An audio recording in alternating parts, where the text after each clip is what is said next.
Bonjour, bienvenue à l'édition spéciale dans deux chaises de métal, le podcast de lutte animé par l'Encyclopédie de la lutte, moi-même TJ Holiday. Aujourd'hui, bonjour, avant on va dire qu'est-ce qu'on a aujourd'hui. Bonjour Marc. Bonjour, bonjour. Joyeux Halloween. Oui, ¿cómo estás? Bien et bien. Parfait, nueve. Tabarouette. On est arrivé de le faire en espagnol, ce podcast-là? J'en apprends tous les jours. Oui, on pourra inviter les commentateurs espagnols là, qui se font tout le temps détruire leur table. Carlos puis Hugo. Oui, c'est ça. Hugo Savinovich. Je pensais pas qu'on allait parler de ça, mais OK. Non, mais regarde, il faut un peu de tout, hein? Faut improviser des fois. Exactement. Ouais. Aujourd'hui, on parle d'un... On ne donne pas notre note tout de suite, là, mais un très, très bon show de WCW 1994, Halloween Havoc, pour être plus précis. Ouais, notre deuxième spécial de Halloween Havoc, on a fait, le premier, c'était Halloween Havoc 2000. Avec Scott Steiner. Ouais. Ben, c'était drôle. Ben ouais, regarde, c'est divertissant. On veut dire ce qu'on voudra de WCW, que c'était pas la meilleure fédération du début à la fin, mais c'est divertissant. C'est un car crash divertissant, on peut dire. On ne dira pas nos notes tout de suite, mais c'était meilleur que le premier. Oh oui, ça sans aucun doute. Ouais. Il y avait plus qu'un bon match. On avait donné combien à Halloween avec 2000, tu te souviens-tu? Vite de même? 6? J'ai dans mes notes. Vas-y donc, voir. Il me semble que tu as donné 5, toi. Je suis pas trouvé. Peut-être, ça se peut très bien. Habituellement, tu es plus généreux que moi pour les notes, par exemple. Ouais. Fait que si tu as donné une note, moi, je dois être genre 0.5 en bas ou 1 en bas. Là. Ouais. Ah, il est dans mon autre livre. En tout cas, c'est aux alentours de 6. Ouais, je pense que c'est vraiment 5 que j'avais donné, je pense. Ouais, c'est ça. Fait que moi, c'était, je pense, 6. Fait que, ouais, c'est ça. C'est pas bien heureux. Hein. Non, pas bien vargeux, mais c'est pas grave. Ouais, ils sont bien repris. Ils sont bien repris que 6 ans avant. Ouais, c'est ça. D'autres, ça marche même. Oui. T'as-tu vu? J'ai fait un décor spécial juste pour toi. Fait Scream? Scream! Fait que, tu sais, ceux qui ont écouté NXT mercredi passé, il y a une référence. NXT Halloween Havoc. Oui, pas juste ça, une autre référence aussi. Laquelle? Qui jouait dans Scream? David Arquette? Ancien champion de WCW. C'est vrai? Tabarouette. Ça fait un Rip Getty. Puis j'ai mis Joaquin Phoenix juste pas loin aussi pour toi. Parfait. Et où avec ça? Elle va ressortir bientôt. Là, elle est occupée avec The Fiend. C'est vrai, dans le Funhouse, c'est vrai. Oui, exact. En fond, ça, Halloween Havoc 94 qui a eu lieu le 23 octobre 1994 en direct du Joe Louis Arena. Je peux-tu t'arrêter 2 secondes, je te coupe? Si tu veux. Oui, parce que là, on enregistre le podcast en vidéo. Oui. Mais on va être aussi en audio sur Spotify. Oh, fait c'est qu'on audio, va mettre, ouais, ça va juste être audio, ceux qui veulent écouter juste en audio parce qu'ils ne sont pas capables de regarder notre face. Ben, fait que, désolé pour les... Ouais, c'est ça, désolé pour les références vidéo, mais pour le monde de l'audio, puis pour le contraire, ben, ça ne change rien. On va essayer d'avoir un médium entre les deux. Là. On promet rien, mais on va faire notre gros possible. Oui, exactement. Fait que, comme j'ai dit, ça venait du Joe Louis Arena, en direct de Détroit, au Michigan. Mm-hmm. La ville de l'automobile. Oui, la ville de Kid Rock aussi. Oui. Et la ville d'Eric Bischoff. Oui, de M&M. De bien du monde, dans le fond. Ouais, c'est ça. Ouais. C'était leur 6e Halloween Havoc. Ils ont commencé ça en 1989. Bon, avant le gala, il y avait un show de télévision qui s'appelait Main Event. C'est comme, dans le fond, leur kick-off show, si on veut. OK. Et le match de cette soirée-là, devine c'était quoi? Je peux savoir un indice, au moins? Oui. Un ancien champion par équipe et 5 fois WCW champion. Booker T? Oui. A affronté un chien de rue. Bulldog? Ah non, un chien de rue. Un chien de rue, je sais pas. Un chien de route, pardon. De route, c'est ça, là, c'est pas pareil, là. Ouais, je sais pas plus.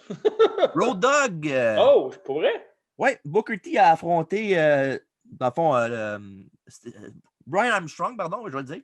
Ouais, mais il était supposé d'avoir un match hors de meet contre les Armstrong, non? Exactement. Non, c'était contre les Armstrong, mais il y avait une blessure à un de ses. Je pense que c'est Scott Armstrong, celui qui est rendu arbitre. Ben, il n'est pas décédé il n'y a pas longtemps? Non, c'est vrai, c'est le père qui est décédé, hein? C'est ça? Ouais, Bullet Bob, il était décédé. Ouais, c'est Bullet Bob, c'est ça. Puis ouais, ça, non, je pense qu'il y avait une urgence familiale à la maison, fait qu'il a fallu qu'il quitte les lieux. C'est fait qu'au lieu de faire ça, un 2 contre 1, ils ont fait ça un match en 5. OK. Puis une chance qu'ils n'ont pas choisi Stevie Ray parce que. Ah, c'était sûr. Et je pense qu'ils sont assez. Ils ont fait bien des erreurs, mais ils sont assez brillants pour savoir que Booker T est meilleur. Ouais. Ou bien ils ont fait pile ou face, ça a donné de même. Ça se peut aussi. Pas mal plus ça connaissant WCW. Là. Ouais.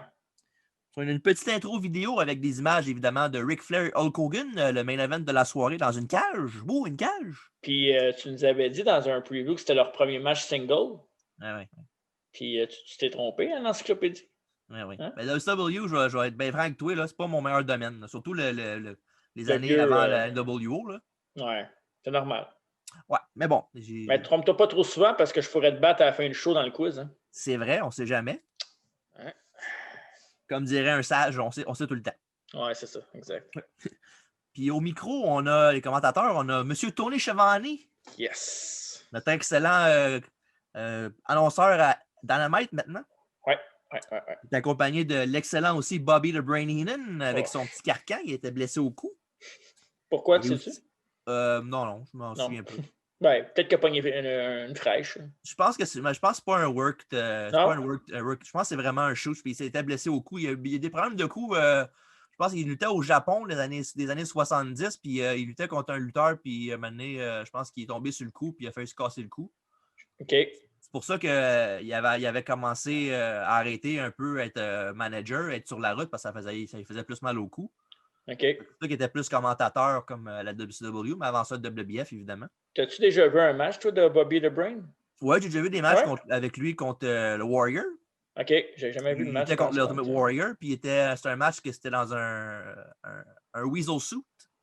Weasel suit, ce qui veut dire... Un genre de furet, là. Ah. Un costume de furet. Si, bon. C'est comme, puis il fallait que le gagnant mettait l'autre dans le costume, puis c'est Bobby Heenan qui perdait, puis il courait après sa queue. Ouais, j'imagine. Parce que tu fais pas le Warrior contre Bobby Heenan. Non, puis tu peux pas voir Warrior courir après sa queue, c'est bizarre un peu. Ouais. Ça avait sorti, ça. Ouais, c'est ça. Ouais. Puis ça, il nous souhaite la bienvenue. Puis Bobby nous dit que tout ce qui est arrivé, les événements marquants de la ville de Détroit avant les années, c'est rien comparé à ce qui va arriver ce soir quand Ric Flair va se débarrasser de Hulk Hogan pour de bon. Mm-hmm. Après ça, Meejin a fait son sell job de sa hotline, sa fameuse WCW hotline. Mm-hmm. Puis après ça, ils nous a envoyé ça avec le premier de la soirée, mais avant ça, il y avait un dénommé T. Graham Brown qui a chanté l'hymne national américain. Ah, ben oui, hey, ça, c'est le fun que tu nous en parles. Ouais, qu'est-ce qu'il a fait dans... Ouais. Oui, c'est un chanteur country qui est encore actuellement, il fait encore des chansons. OK. Puis il a fait une vingtaine d'albums dans sa carrière, puis il continue encore aujourd'hui. Il n'a pas été jeune? Je pense pas. Là. Il devait avoir au moins mi-trentaine au moins quand il a fait cette soirée-là. Fait que... Mm-hmm. J'ai pas marqué l'âge, malheureusement. J'aurais dû. Désolé. Ouais, ça, c'est quelque chose qu'il va falloir que tu améliores un petit peu. Oui, c'est sûr. Oui. Parce que moi, la discographie, tu sais, d'un coup, moi, j'ai le goût d'acheter la discographie de je me souviens même pas de son nom déjà, tu sais. T. Graham Brown. Ah, parfait. Les biscuits Graham. Ben, je t'enverrai un lien. Parfait, merci. Mettrai ça sur la page Facebook. Ouais. Après ça, oui. Pas obligé. Okay. Bon, on va voir si j'en trouve un, on sait jamais. Attends, ouais. C'est peut-être bon.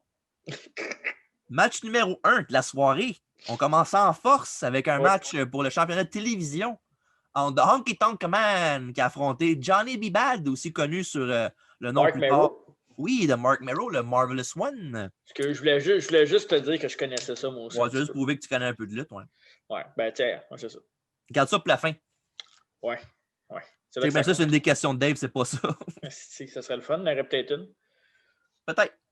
Je trouvais un moyen de trouver d'autres choses pareil, je te connais. Ouais, je sais. Tu dirais sûrement Monty Brown.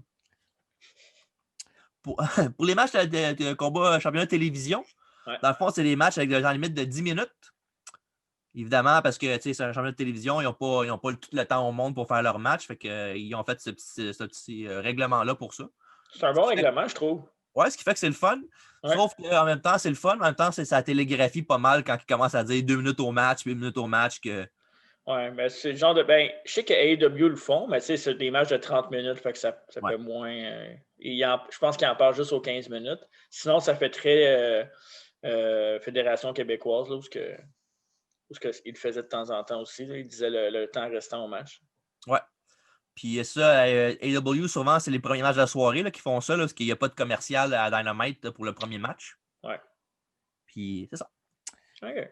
Début l'avantage du champion qui s'attaque au bras de Honky Tonk Man, qui défait sa belle chevelure. Il n'est pas fin. Non. Après 2 cheap shots au ventre, le challenger a pris l'avantage de son adversaire. Après ça, on voit dans la foule M. Mohamed Ali qui était là. C'est vrai. Première rangée. Puis c'est ça. On va en parler de lui plus tard, mais il était là. Mais je pense pas qu'il était là pour le match Honky Tonk Man contre Johnny. Ben, on sait pas. C'est peut-être un grand fan de Honky Tonk Man. Oui, il était pas là pour le cage match, hein? Non. Non. Ben non, mais c'est correct. Là. C'est une belle c'est quand même un bon coup pour eux autres. Là. En 1994, c'est pas quand même c'est pas un pied de céleri. Là. Non, c'est ça. On va dire un pied de jambon. Il était encore lucide aussi. Puis c'est Mohamed Ali, probablement le plus grand champion. Lucide? Lucide en 94? Non, il avait pris sa retraite bien longtemps.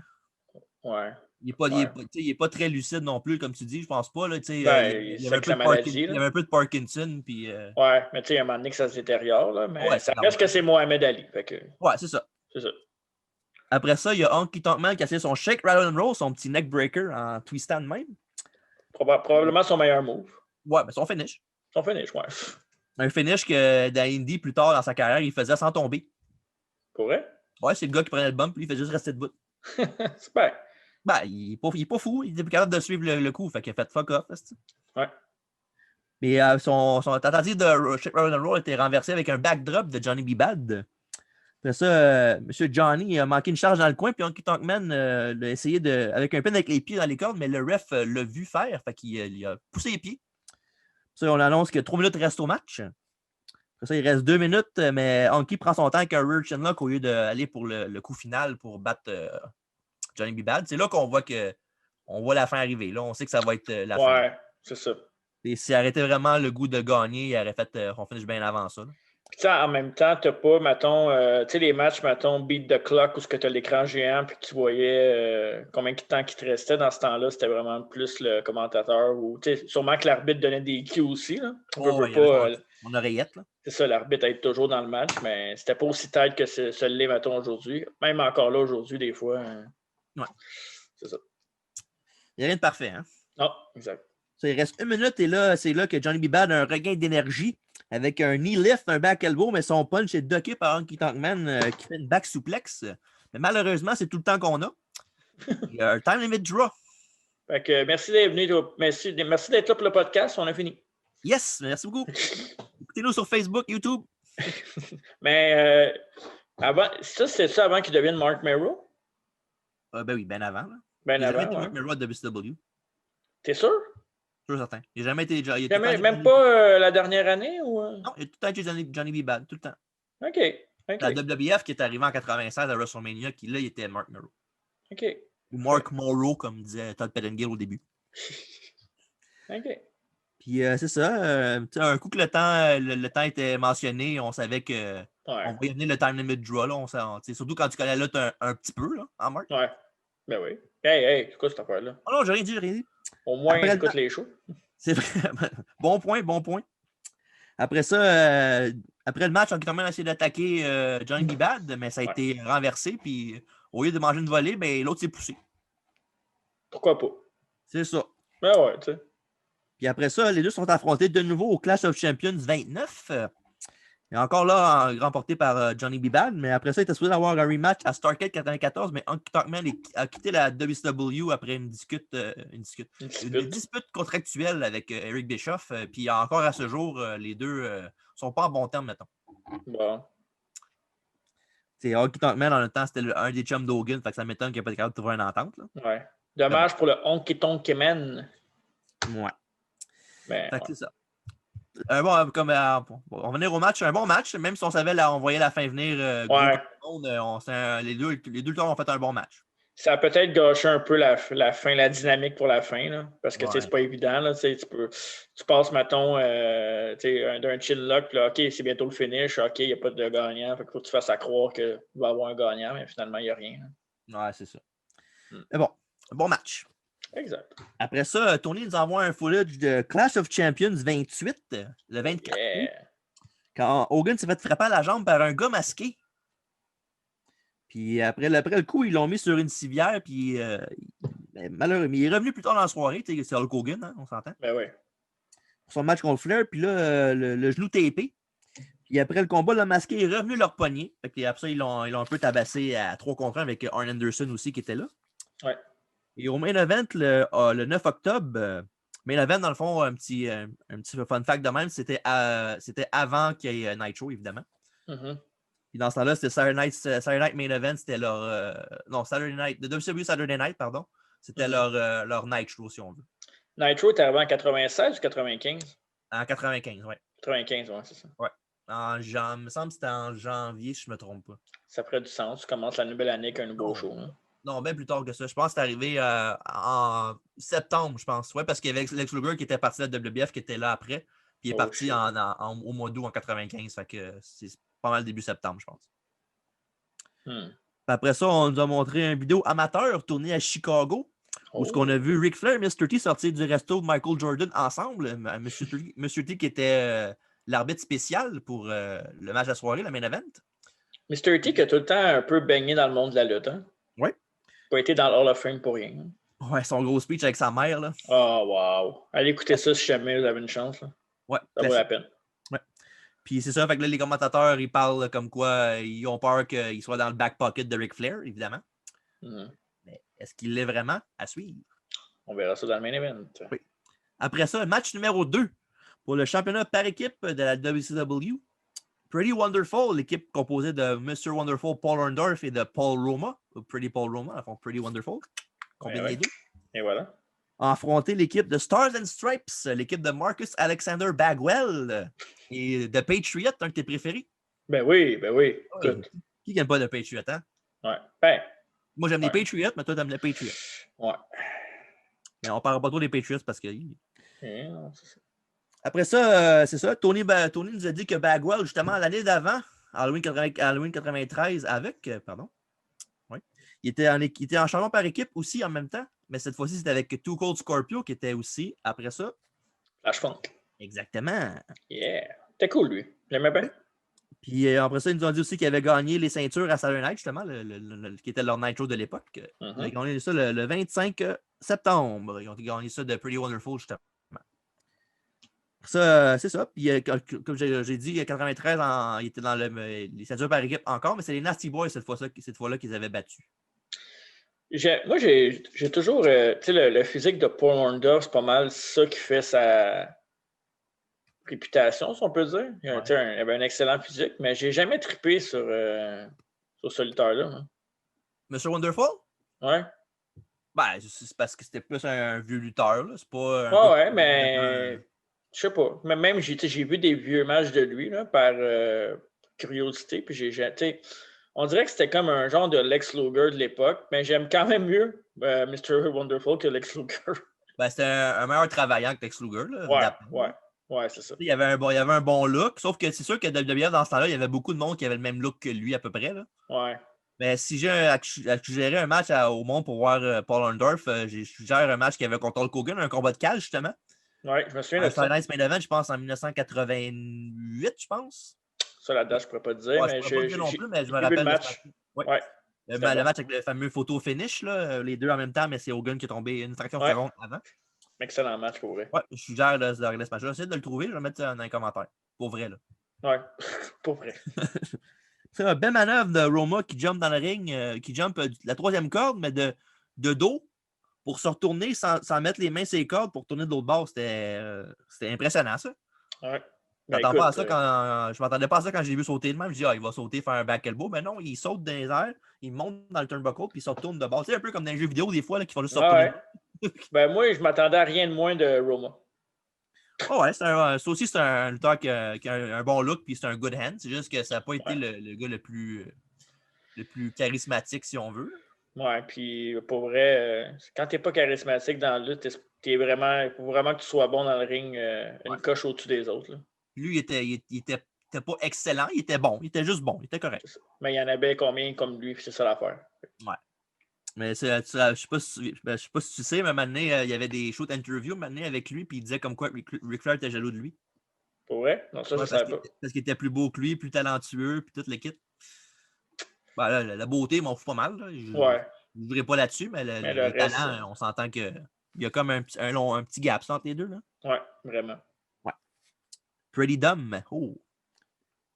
Ça, les Hills font de la bonne job à travailler. Dans le fond, ils ont travaillé Bagwell en coupant le milieu du ring, un peu comme FTR fait encore de nos jours. Ouais, tu utilises des thèmes très techniques ce Les soir, termes de PJ. lutte, ben oui. Ben oui, couper le ring. Couper le ring en deux, ben oui, c'est ça. Comme ça, il ne peut pas taguer son partner, puis il est dans le trouble. T'écoutes vraiment beaucoup d'AEW, ça paraît, parce qu'ils le disent souvent ça dans les matchs. Ben, c'est ça qu'il faut que tu dises quand tu fais Ben les matchs ouais. de lutte. Faut que tu Ben dises ouais, je crois. les termes, puis tout. Tu fais pas comme Michael Cole puis Vintage. Oh, Vintage Undertaker. Ouais, c'est ça. Ouais. Puis ça, ils ont coupé le ring en deux, ils ont triché dans le dos du ref, puis regarde, très bel job des Heels. Des méchants. Ouais. Les bons vieux matchs tag team. Tu sais, quand le mot tag team veut dire quelque chose là, en WWE. Ouais. Ils n'écoutent pas le podcast, malheureusement. Non. Peut-être. Puis après ça, il y a eu le pop du match, dans le fond, c'est Mr. Wonderful. Maintenant, Pretty Roma, il a dit crains-toi. Puis il a déjà été dans les cordes de même. Il est revenu, il était de même comme ça. Puis il a fait son elbow. Puis la foule a popé comme si c'était genre Hulk Hogan qui battait Ric Flair. Ouais, mais c'est ça. C'est pas mal drôle. Il a fait une petite danse de même. Il shakeait le booty. Puis ça a fait un petit elbow. Tu sais, c'est le fun parce que c'est une époque où le monde embarquait plus aussi. Là. Ouais, mais c'est sûr. Mais oui. Il croyait plus en même temps. Là. Ça fait drôle à dire quand tu fais un podcast sur Internet de dire la belle époque avant Internet. C'est vrai, hein? Ouais. Pardon. Après ça, le Patriot en a eu assez maintenant. Il était rentré dans le ring pour faire, évidemment, tout le monde dans le grand temps en train de se battre. Mais je veux juste être sûr, là. Le Patriot, c'était pas Hogan qui le faisait cette soirée-là. Non, tu te trompes avec Mr. America, là. Ouais, c'est vrai. Excuse. C'est pas le même. Non. Des c'était fois. Pas Hogan qui faisait Mr. America, là. Non? Non, c'était pas lui. Ok, parfait. Pareil comme Juan Cena, c'était pas un gars de Mexique, là. Ouais, c'est vrai. C'est ça. C'est ça, comme j'ai dit, il en a fini par la WASP pour rentrer tout le monde en même temps dans le ring, mais malheureusement pour lui, il s'est fait sortir par l'arbitre. Pendant ce temps-là, Bagwell avait un fisherman suplex pour le compte. La souplesse du pêcheur? Oui, exactement. OK. Puis la prise de M. Perfect, évidemment. Oui. Puis à un moment donné, pendant que l'arbitre avait dos tourné, malheureusement pour Bagwell, il a reçu un flying elbow drop de la troisième corde de Paul Roma qui était excellent. Il y a eu de l'élévation, le coup était vraiment nice. Ouais. Puis après ça, malheureusement, pour Sgt. Stripes, ils ont perdu leur ceinture parce que ça a fait le compte de 3 et la victoire pour Pretty Wonderful, nouveau champion par équipe. Très mérité, ils ont bien travaillé. Une bonne équipe. Ensemble, pour vrai, ça fitait. Oui, excellent match, un combat simple avec du bon travail des Hills, puis des beaux spots, puis un finish clean. Clean. Ouais. Dans le sens qu'il y a eu un pin, pas dans le sens qu'ils n'ont pas triché. Là. Ouais, comparativement au premier match, mais les deux premiers matchs étaient solides quand même. Ouais. Oh. Bon, les histoires de peur. Putain, l'Halloween, ça fait peur. C'est vrai. Ouais. Interview time. Il y a quelqu'un en arrière de toi. Même pas vrai. Okay. Tu m'as eu. On va revenger au quiz. Interview time avec Meiji Norcolin qui est avec Santos Sherry et Ric Flair. Ric Flair dit que la célébration est déjà commencée. Pendant ce temps-là, Sherry, qui est pas capable de tenir sur ses deux pieds, là, qui shake comme une bonne puis qui crie comme une défoncée. Là. Ouais.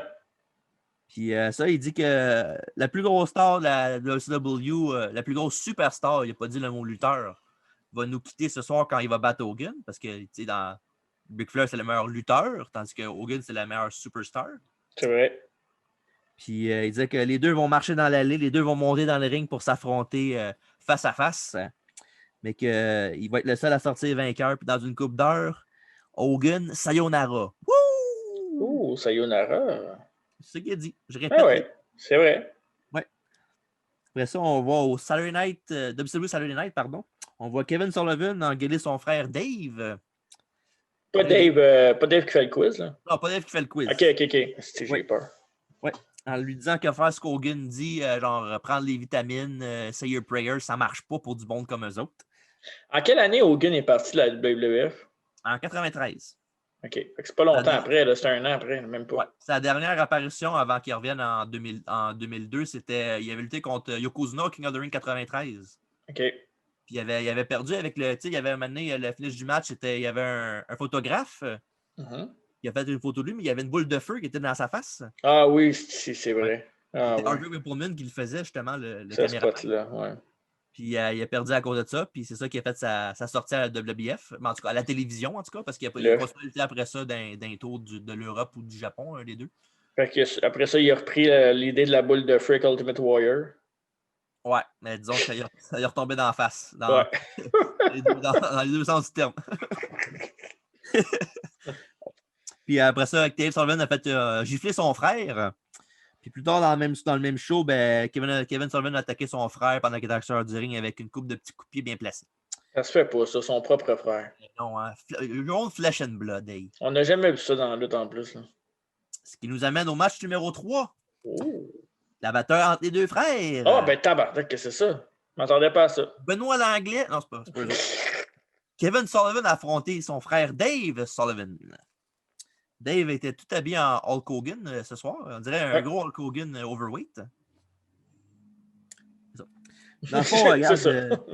En fond, punch kick, kick punch, des foot stomp à la Finn Balor de Kevin Sullivan. C'est peut-être là qu'il tient son inspiration. Il faisait-tu des sling blades dans ce temps-là? Non, je pense pas. En tout cas, pas Kevin Sullivan, en tout cas. Ça aurait été malade. Les sling blades des frères Sullivan. Ouais. Puis il y a ça, punch kick, foot stomp, boring. Là. Dans le fond, il n'y a rien vraiment à dire. Là. Le finish du match, c'est les deux bords à l'extérieur du ring. Puis Dave Sullivan réussit à rentrer juste avant le compte de 10 pour la victoire. Pas mal le downfall du pay-per-view. Ouais. Un match boring as hell. Vraiment, vraiment, vraiment plate. En même temps, je m'attendais pas à un classique entre ces deux-là. Là. Mais c'est plate parce que dans le fond, c'est une bataille entre frères. Ça devrait au moins. L'intensité devrait être au moins là. Puis, il n'y a pas grand-chose qui est venu nous chercher, mais en même temps, y a-tu vraiment quelqu'un qui care about les frères Sullivan? Pas vraiment, non. C'est ça. Bref, next. Ouais. Après ça, on voit du footage vidéo de Dustin Rhodes qui cherchait un partenaire pour affronter Terry Funk et Bunkhouse Buck. Hey, j'adore Bunkhouse Buck. Il était écœurant. Ouais. Non, j'aimais son look. Oui. Même dans le temps, j'aimais son look. Puis Terry Funk, sa carrière à lui, ça ressemble à quoi? Moi, je me semble. Pas grand-chose, mais j'ai un fun fact après son match tantôt. Il y a un combat en équipe avec lui et Terry Funk contre les Nasty Boys. Après le match, j'ai un fun fact sur lui. Ok, parfait. Mind blown. Ça, on voit ça, comme j'ai dit, on voyait Dustin Rhodes chercher un partenaire pour affronter Bunkhouse Buck et Terry Funk. Ouais. Il a réussi à demander à Arn Anderson, The Enforcer. C'est fou à cette heure, hein? La Nightmare Family, les deux sont dans la même famille en ce moment. Puis là, en 94, ils sont en équipe ensemble. C'est vrai. C'est bon, les petits. Ouais, mais de toute façon, Cody a quand même rassemblé pas mal tous les bons amis ou tous les WCW guys qui étaient avec son père, là, si on veut. Ouais, il a fait une bonne job. Ouais, c'est ça. Puis le match a lieu justement à Bash at the Beach en 94 également. Sauf que Arn Anderson s'est tourné contre Dustin avec un DDT. Hey, le trou de cul. Hey, j'avais pas vu ça venir, moi. Arn Anderson, c'est pas son genre, voyons là. Non. C'est un gars fair and square, là, comme Ric Flair. Chose qui va arriver sûrement à un moment donné aussi, à AEW. Ben, il l'avait teasé un moment donné quand c'était MJF contre. Non, c'était Wardlow contre Cody, puis il y avait la cage, puis il l'a fermé d'en face, mais il a fait un fake pour MJF. Là. Ah ouais. C'est sûr qu'éventuellement, ça va arriver. Là. Puis c'est ça. Arn Anderson, il a dit qu'après le match et après ça va tourner contre Dustin, ben, les 5 étaient dessus. Là. Bunkhouse Buck, Terry Funk, Ming et lui, le colonel Parker, leur manager, qui était aussi Tennessee Lee à la WBF avec Jeff Jarrett. Hein? Pas d'encyclopédie pour rien, là. Ça veut dire pas ça, hein? Non, ça. Non. Et yes, voilà. Oui. Puis Arn l'avait dit en promo plus tard qu'il avait fait un pack avec le diable, mais que malheureusement, le diable voulait avoir son dû. Il faut pas truster ça un gars des Four Horsemen. Karma is a bitch. Oui. Quelque chose qui n'était pas une bitch, par exemple, c'est le match numéro 4. Oh, tabarnak, ok. Oh non. Arn Anderson a affronté, bien évidemment, Dustin Rhodes pendant que Anderson était accompagné de Ming, le bodyguard de la stable de Colonel Parker, et de Colonel Parker, évidemment. Ming que j'adorais prendre à WCW Revenge. Oui. Un coup que tu donnes le quai avec les tag team titles, là, il était écœurant à prendre. C'est vrai. Je sais pas, un autre fun fact aussi, là, à Revenge, il y avait une vidéo d'intro. Là. Ouais. Il y avait un gars qui était dans le camion quand Sting était devant lui, puis il a arrêté, il a fait ça de même. C'est vrai. C'était le bonhomme qu'ils ont pris, c'est celui de Ming. Mais oui. Je me souviens de ça, moi. Ah ouais, fun fact, oui, regarde. Ça, on va le voir dans notre review de jeux vidéo si la COVID peut finir maintenant. Hey, s'il vous plaît, juste pour ça, ça vaudra la peine. Au moins une petite 2 semaines de break, au moins. Là. Ouais, pour qu'on le fasse, comme ça, au moins, on va le taper, puis après, ça va être fait. Ouais. Puis, début de match rapide en avantage du Natural, Dustin Rhodes, pas The Natural, le rapper. Là. Mais Double A a profité d'une erreur pour de. L'erreur de Dustin. C'est ça, l'encyclopédie, on parle de tout. The Natural is back. Oui, c'est son nom.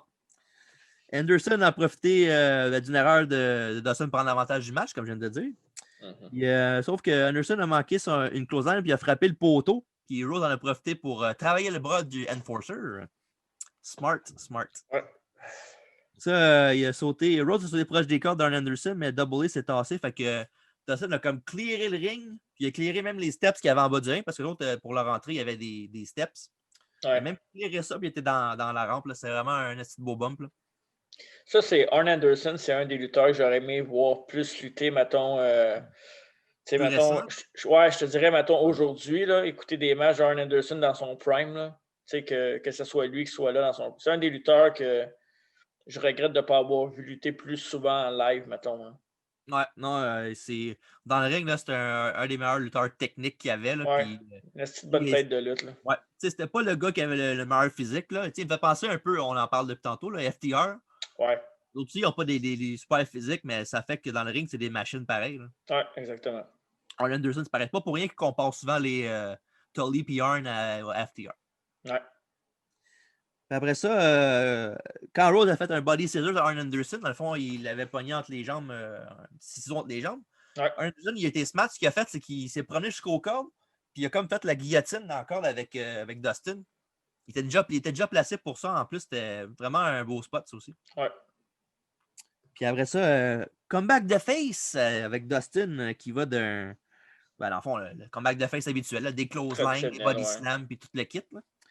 Puis malheureusement, quand il a manqué un knee drop, Arn a fait un petit sunset flip, mais malheureusement, il a pris des cordes. Puis quand l'arbitre l'a vu, ben, lui aussi, il s'est fait kicker le bras de la corde.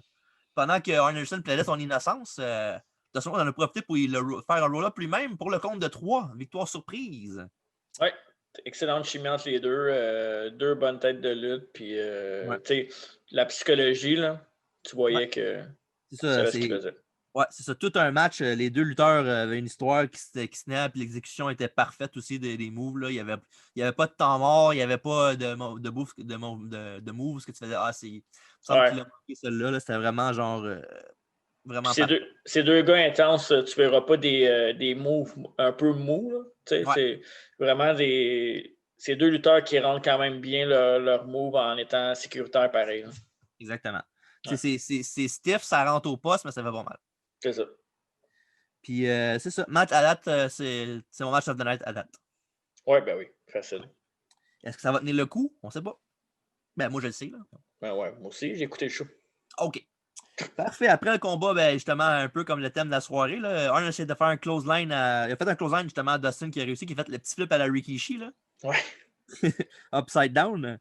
Puis les trois ont essayé d'attaquer encore une fois Dustin, mais les arbitres Nick Patrick et Randy Anderson sont venus chasser les Heels. Nick Patrick qui avait été à WWE après Invasion. Il était dans la gang de lutteurs arbitres de l'Invasion. Oui, il y avait un match contre Earl Hebner à Invasion, justement. Oui, c'est vrai. Il y avait un match entre les deux. Tu vois que l'Invasion n'a pas marché quand il y a un match Nick Patrick contre Earl Hebner. T'sais. Ouais, mais en même temps, le match était correct. C'était un match de comédie, si on veut. Puis je ne sais pas si l'arbitre spécial, c'était Mick Foley. Pour une des rares fois, voyons. Il y avait un gros brawl extraordinaire avec les arbitres de WCW et les arbitres de WWF. Ça, c'était drôle. Ça, on va en reparler à un moment donné parce que de toute façon, on a pour rien, c'est ça, 100 ans de lutte à parler et plus. Là. Mais on va en reparler d'Invasion. Très, très bientôt. Et c'est bon. On en a à dire là-dessus. Moi. Oui. Interview time, cette fois-ci avec Mean Gene, qui est avec Hulk Hogan, Jimmy Hart et Brother Brudai. Évidemment, Bruce Beefcake. Ouais. Puis Hogan, il pensait qu'il pouvait arriver à Détroit sans faire de bruit incognito, mais malheureusement pour lui, il dit qu'il y avait trop d'Hulkamaniacs devant lui et qu'il n'a pas été capable. Ben, c'est quand même la ville du rock. Exactement. Le Rock ou le Rock? Mais non, Détroit Ville du Rock, comme le film. Là. Ah, OK. Ouais. Puis il dit que la dernière fois qu'il était ici, il a slamé un géant. Après ça, il dit God bless you, André, évidemment. Yes. Puis il dit qu'il va avoir juste la place pour un seul gars après ce soir pour mener la WCW vers le futur. Et c'est lui-même, le Hulkster Hulk Hogan. Puis il dit qu'il fait confiance à Mr. T. Puis que Ric Flair, c'est à Ric Flair qui fait pas vraiment confiance. Il fait confiance à Mr. T, mais pas Ric Flair. Ouais, ben j'aurais plus confiance en Mr. T qu'en Ric Flair aussi. Hein. Ouais. Et Hogan, il va avec, pour terminer, What you gonna do when I retire you? Oh, on va reparler je vais t'en reparler d'Hogan, mais je vais attendre qu'on soit rendu au main event un peu. C'est bien parfait. Ouais.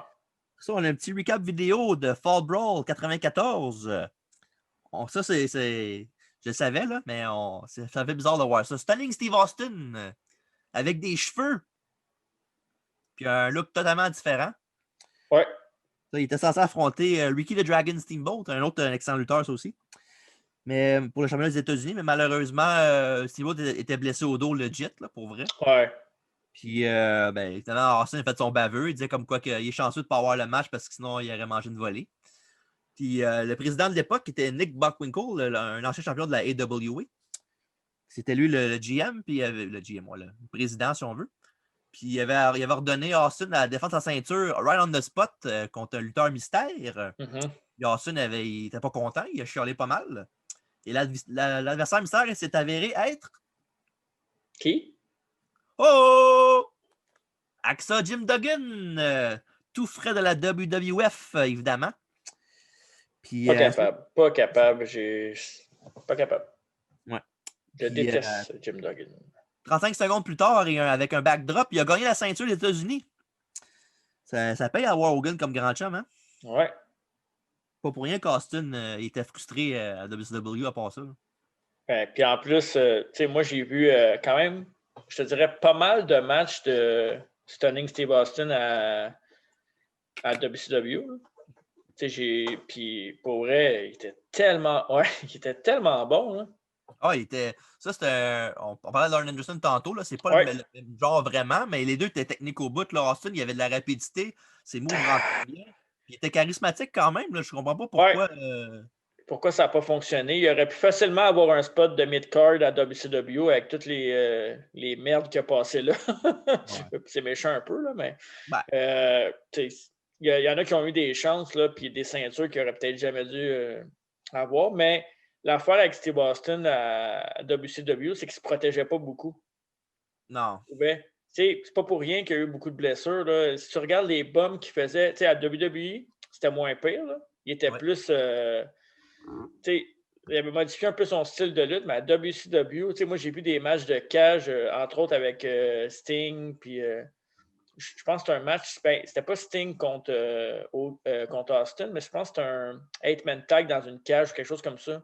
Je me rappelle plus exactement c'était quoi le show. War Games, sûrement? Probablement un War Games, puis à un moment donné, Sting pitch Austin. Ça n'a aucun sens comment il se pitch. Là. Genre, il fait penser à Lesnar, là, tu sais. Quand Lesnar se fait lancer dans le poteau et qu'il ne met pas ses mains, mais il met sa face. Là. Ouais, c'est vrai. Oui, il bloque avec sa face, lui, Brock. Même genre, là, pour vrai. Ouais. Non, Austin, là, il y avait vraiment tout pour lui. Là. C'est dommage que, en même temps, ça dépend de quel côté de la médaille que t'es. Tabarouette. Dommage pour WCW, puis bravo pour WBF, là, même si ça n'a pas été dès le début, évidemment. Ouais. Ben, c'est bon pour lui parce qu'il ne serait jamais devenu ce qu'on avait parlé, selon nous, à ce temps, le plus grand lutteur de tous les temps, peut-être. Ouais. Puis ça, justement, match numéro 5 pour le championnat des États-Unis. On a évidemment Axa Jim Duggan qui défend sa ceinture contre Stunning Steve Austin. Puis Austin a attaqué Duggan avant la cloche sonne pour prendre l'avantage sur lui. Ouais. Duggan a tenté une back suplex, puis Austin est tombé sur son genou et son pied. Là. Ouais. Puis après ça, il s'est attaqué à la jambe de Duggan pour prendre l'avantage pour une couple de minutes. Plus tard dans le combat, Austin a donné un coup de pied au ventre de Axa, mais au lieu de faire un stunner, il a sauté de la deuxième corde avec un double axe handle. Ça aussi, quand tu checks ça, qui fait dans son coup de pied dans le ventre, puis tu t'attends que tu es habitué de voir un stunner. Ouais. C'est spécial, là, tu fais oh, ah, mais non, on faisait pas ça. Là, il faisait juste un kick, puis il monte à deuxième corde. Je fais ah, Ouais, OK. le réflexe de regarder des vieux matchs avant le live Stone Cold. Ouais. Puis ça, son double axe handle a été réussi. Son deuxième aussi, mais là, évidemment, à un moment donné, Jim Duggan a beau pas être le gars le plus smart au monde, à un moment donné, il voit que ben non, mais c'est vrai, là. Non, mais moi, j'aime ça quand tu ris de Jim Duggan parce que j'approuve tout ce que tu dis. Non, d'accord, c'est noté. Ouais. Il y a ça, Duggan, après avoir renversé ça, il a fait un petit comeback. Jusqu'à temps qu'évidemment, Austin fasse son chicken, puis il est dans le coin là, avec l'arbitre dans ses bras. Puis pendant ce temps-là, Duggan a reçu un coup de pied dans un coup de jambe dans les gorlots. Dans les bijoux de famille. Exactement. Dans les 2x4. Oh! Bonne blague, bonne blague. Merci. Alors, ça, on a tenté un splash à troisième corde, mais ça a été. Dans le fond, ça n'a pas été réussi. Les Duggan s'est tassé, évidemment. Puis après ça, il a fait son vrai comeback de face jusqu'à temps qu'il essaie son 3-point stance clothesline, qui était, dans le fond, il se met en position de tackle de football, dans le fond. Puis il a couru vers Austin avec son clothesline, mais Austin, il a backdroppé à l'extérieur du ring, ce qui a fait que c'était une disqualification.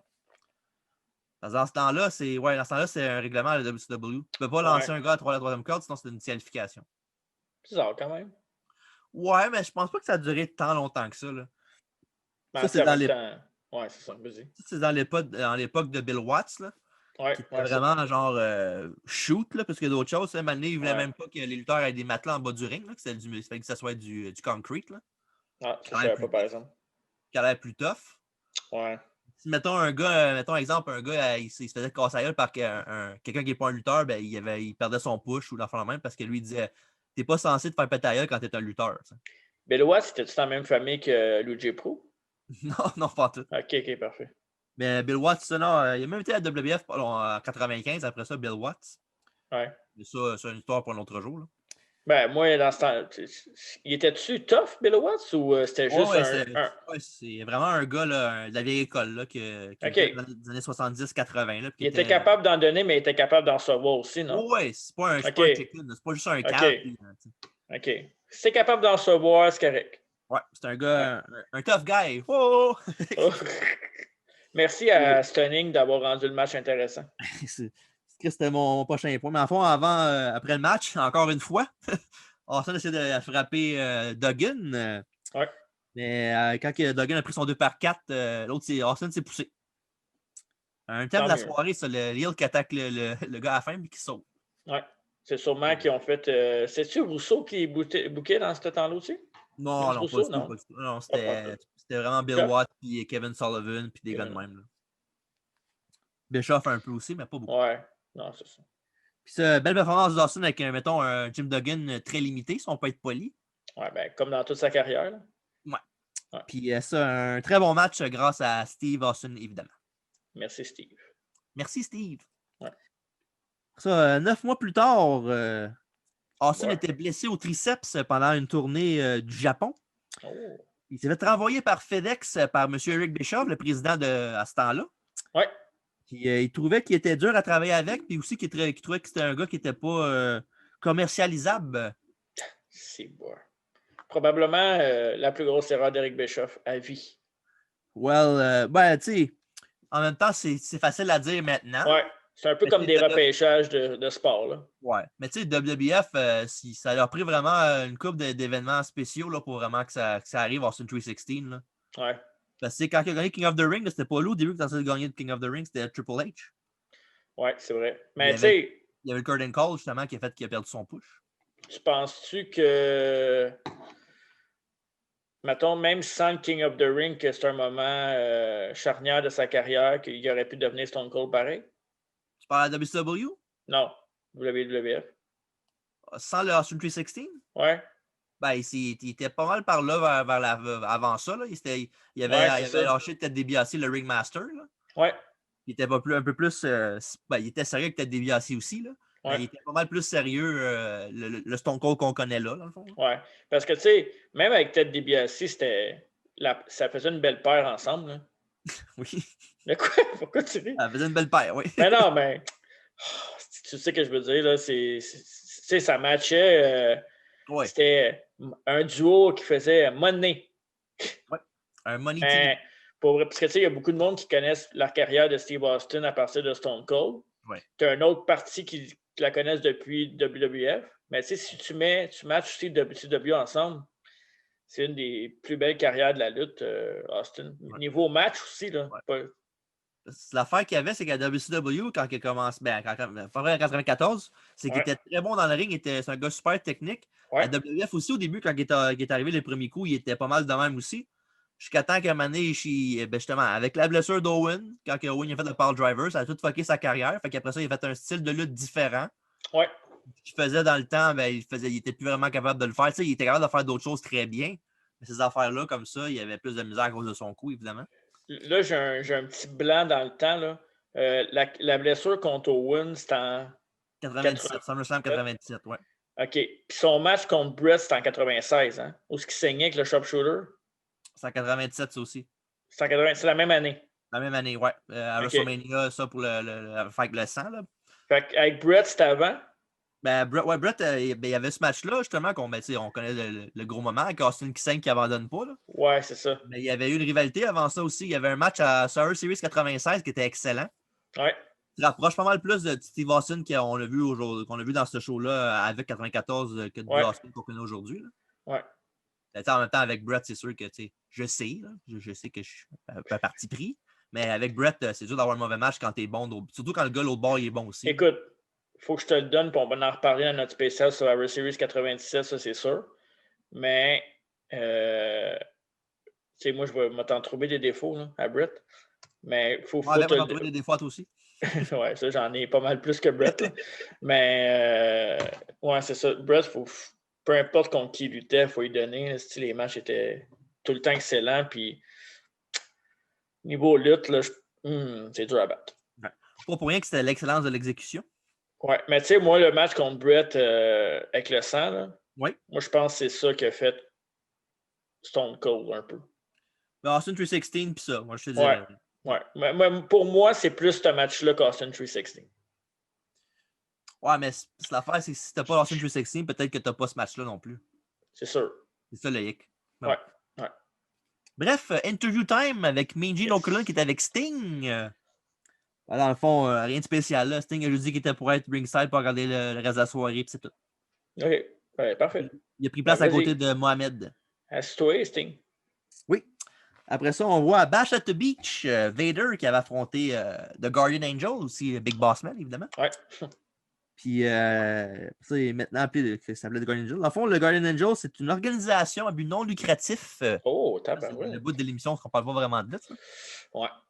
Sous la forme d'un milice non armé, reconstitué de bénévoles qui effectuent des patrouilles fondées par Curtis Sliwa le 13 février 1979 à New York. Ils sont là pour combattre la violence dans les métros de New York. Oui. L'organisation qui s'est étendue pour plusieurs pays dans les années 80. C'est ça. OK. Hein? Ben, écoute, je suis impressionné. Est-ce que ça existe toujours aujourd'hui? Ben oui. Ben, sûr. Ben, tu dis oui, mais tu le sais pas. Bon, je sais pas. J'ai pas regardé jusque-là. Moi, j'ai juste lu le premier paragraphe de Wikipédia puis j'ai arrêté. Fait que, ouais, c'est ça l'affaire. Là. Wikipédia, t'en prends puis t'en laisses. Fait que dans le fond, là, moi, je veux que tu vérifies. Je veux que tu vérifies ta source. Et que tu mettes le lien. Tu mettes le lien si ça existe toujours. OK, moi, checker ça. C'est bon. Plus important que le chanteur du début. Là. Pas mal plus, moi. C'est bon. Bref, ça, le manager de Vader, M. Harley Race, a donné un genre de nightstick en métal à Vader, qui a réussi à frapper Guardian Angel, mais celui-ci, il a enlevé avant qu'il puisse le frapper. Puis quand le reste s'est retourné de bord et quand il était occupé avec Harley Race, ben, il a vu que Bossman avait le. Je l'appelais Bossman, là, puis ça n'entend pas de l'appeler Guardian Angel. Ouais, c'est ça. Puis ça va mélanger le monde. Là. Ouais, c'est ça. Bossman s'est fait prendre par les culottes baissées, pas littéralement. Là. Non, parce que. Il collait le DQ, malheureusement, pour M. Bossman. Ouais. Monsieur Mann. Monsieur Mann. Oui. Puis après ça, à Fall Brawl, j'ai un combat triangle qui, dans le fond, c'est l'origine du Triple Threat Match. Dans le fond, un match triangle, c'est par élimination. Ah, je pensais que c'était le premier qui allait chez le triangle puis jouer de la musique, moi. Non. OK. C'était pas Vince Russo dans ce temps-là. Lui, il aurait peut-être fait. C'est ça. Puis, match épiquant qui avait aussi impliqué Sting aussi dans ce match-là. Oui. Puis, Harley Race a fait perdre Big Boss Man. Puis après ça, à Saturday Night, Vader et Race avaient blessé Big Boss Man avec 2-3 Vader Bombs. Ouais. Il y a un autre Saturday Night, ça revient souvent, ce show-là. Ah ben, ouais. C'est Bossman qui a réussi à menotter Harley au poteau du ring en bas. Puis, mais avant qu'il puisse en profiter avec le bâton, le même bâton que Vader il avait essayé de le frapper à Fall Brawl, pardon, ou à Bash at the Beach. Puis les Doug Dillinger et la sécurité sont venus à l'empêcher de le faire. Puis Harley Race s'en est bien sauvé. T'as-tu dit Ty Dillinger, non? Non, Doug Dillinger, c'est peut-être son père. Peut-être. Je pense pas. Doug Dillinger, c'est le gars de sécurité, là, le moustachu. Ouais. Je te niaisais. Ouais. Puis un des lutteurs qui était disponible à Backstage Assault. Fallait que tu l'unlockes. Hey, j'avais peur de l'unlocker pour jouer avec. Well. Gros silence dans le podcast parce que c'est ça. Ouais, c'est ça. C'est ça. Fait que match numéro 6 de Guardian Angel, a.k.a. Big Boss Man, a affronté Vader accompagné de son manager, Harley Race. Yes. Puis Bossman a attaqué Harley Race avant le combat. Ça, ça devient un thème dans le match. Là. Parce qu'il, disons qu'il l'a fait souvent dans le match aussi, attaquer le manager. Là. Ouais. Ben, manager, parce que tu sais, c'est pas un manager, c'est pas un petit manager poche comme mettons Harry Whippleman. C'était un gars qui avait lutté pendant bien des années, puis c'est un ancien champion du monde à plusieurs reprises. Là. Ouais, moi, Harley Race, je l'ai pas mal juste vu, mettons, assis ringside WWE pour se faire cracher dans la face par Randy Orton. C'est ça, c'était pour dire ça. Et on veut parler de lutte fun, là, fait que Randy Orton, garde ça pour le prochain podcast. C'est bon. Puis c'est ça. Les deux lutteurs ont changé l'avantage, mais c'est Bossman qui a frappé encore une fois Harley Race qui l'a slamé. Il a même pris Vader puis il l'a slamé sur Harley Race, de côté, par exemple. Ouais. Ça n'a pas dû faire du bien, ça, pour Harley Race. Ça. J'aimais bien Vader. Ouais, ben oui, Vader il était excellent. Ouais, j'adore Vader. À mon avis, c'est un des meilleurs big guys pas de WF, de l'histoire de la lutte. Là. Ouais. Je dirais qu'il est même facilement en top 5, moi, je dirais. Moi, je trouve que c'est vraiment très poche qu'il ne soit pas dans le Hall of Fame. C'est vraiment une honte qu'il ne soit pas là. Il l'avait pas mis? Vader, il n'est pas dans le Hall of Fame. T'es sûr? Non. Mais non. Il me semble que c'est le dernier qu'on a vu dans la dernière fois qu'ils l'ont fait. Je pense qu'il était dedans. Le Hall of Fame qu'on n'a pas vu diffuser, là? Non, avant ça. Je pense pas parce que Vader ben, là, il n'est pas décédé encore, mais il est malade. Il était très malade, là. Okay. Puis tu sais, tout le monde disait, il y avait comme un genre de mini-campagne qui disait, tu sais, il faut faire ça avant que Vader s'en aille, tu sais, il est malade, puis, mais tu sais, WWE, souvent, ils attendent que les gens crèvent pour les mettre dans Hall of Fame. Hein. Ouais, parce que, tu sais, Ric Flair a besoin de 3 bagues dans Hall of Fame, lui. C'est ça, tu sais. Puis Scott Hall, puis Kevin Nash, puis c'est ça. Ouais. X-Pac, lui, c'est pas grave parce que c'est X-Pac. Ouais. Après ça, Boffin a réussi à faire plein de prises impressionnantes à Big Van Vader. En fond, il a fait une souplex, même un power slam quand l'autre a sauté en crossbody. Il l'a pogné en power slam. C'était malade. Ouais. Après ça, un diving headbutt sur Vader pour un compte de 2. Si vous entendez les pages, c'est TJ qui remet son résumé de livre pour le monde. Oui, un petit respect à tout le monde? Oui. Parfait. Collision entre les deux. Quand Angel a oublié de ducker une clothesline, enfin un petit botch. Là. Ouais. Rien de trop grave, là, mais ça a paru, mais il n'y a pas que ça. Au moins, il n'y a personne qui s'est blessé là-dessus gravement. Là. Non. C'est un Vader Bomb après ça pour un gros compte de 2. Un autre, mais il est tombé sur les joues de Big Boss Man qui avait prévu le coup. Ouais. Après ça, Big Boss Man était avec un très beau Spinebuster pour un autre compte de 2. Puis après ça, il a été avec son Bossman Sidewalk Slam. Dans le fond, le gars court d'un corps, puis il fait un mini rock bottom, si on veut. Mm-hmm. Avec beaucoup moins d'élévation, mettons. Ouais. Puis c'est ça. Puis après ça, il a pourchassé, évidemment, Harley Race en dos du ring. Il a même réussi à le prendre en souplex. Lui, il était à l'intérieur, puis Race était à l'extérieur du ring. Il a même pogné en souplex pour le ramener dans le ring. Mm-hmm. Mais aussitôt qu'il est tombé, Vader a fait un big splash pour le compte de 3. Ça, ce spot-là, je m'attendais crissement pas à ça, puis c'était vraiment, vraiment nice. Très, très belle fin, puis en même temps, Vader, il est lourd, fait que... Ouais. Mais Bossman aussi, là, mais Vader est quand même plus imposant que Big Bossman. Ouais. Puis j'en ai pas parlé au début du podcast, là, mais toi, ton opinion sur le ring qu'il y avait, là, le gros ring bleu là, avec le gros signe WCW en jaune, là. J'aimais bien ce ring-là, moi. Je trouvais ça écœurant. Oui, je l'aime. J'ai toujours aimé, même, tu le vois des fois dans des vieux footage, là. Ouais. Mais ouais, je l'adore, ce ring-là. Visuellement, c'est très old school, on s'entend, mais c'est. Ouais, j'aimais bien ça, moi. Tu te souviens, maintenant, il y avait la petite tour alentour là, qui tournait. Là. Ouais. Quand il était à MGM Grand, là, c'était malade. C'est hot. C'est ça, les nostalgiques, là. C'est malade. Ouais. Alfredo va être content. Oui. Un match qui m'a agréablement surpris, même si je savais que les deux, c'est quand même des bons lutteurs. Là.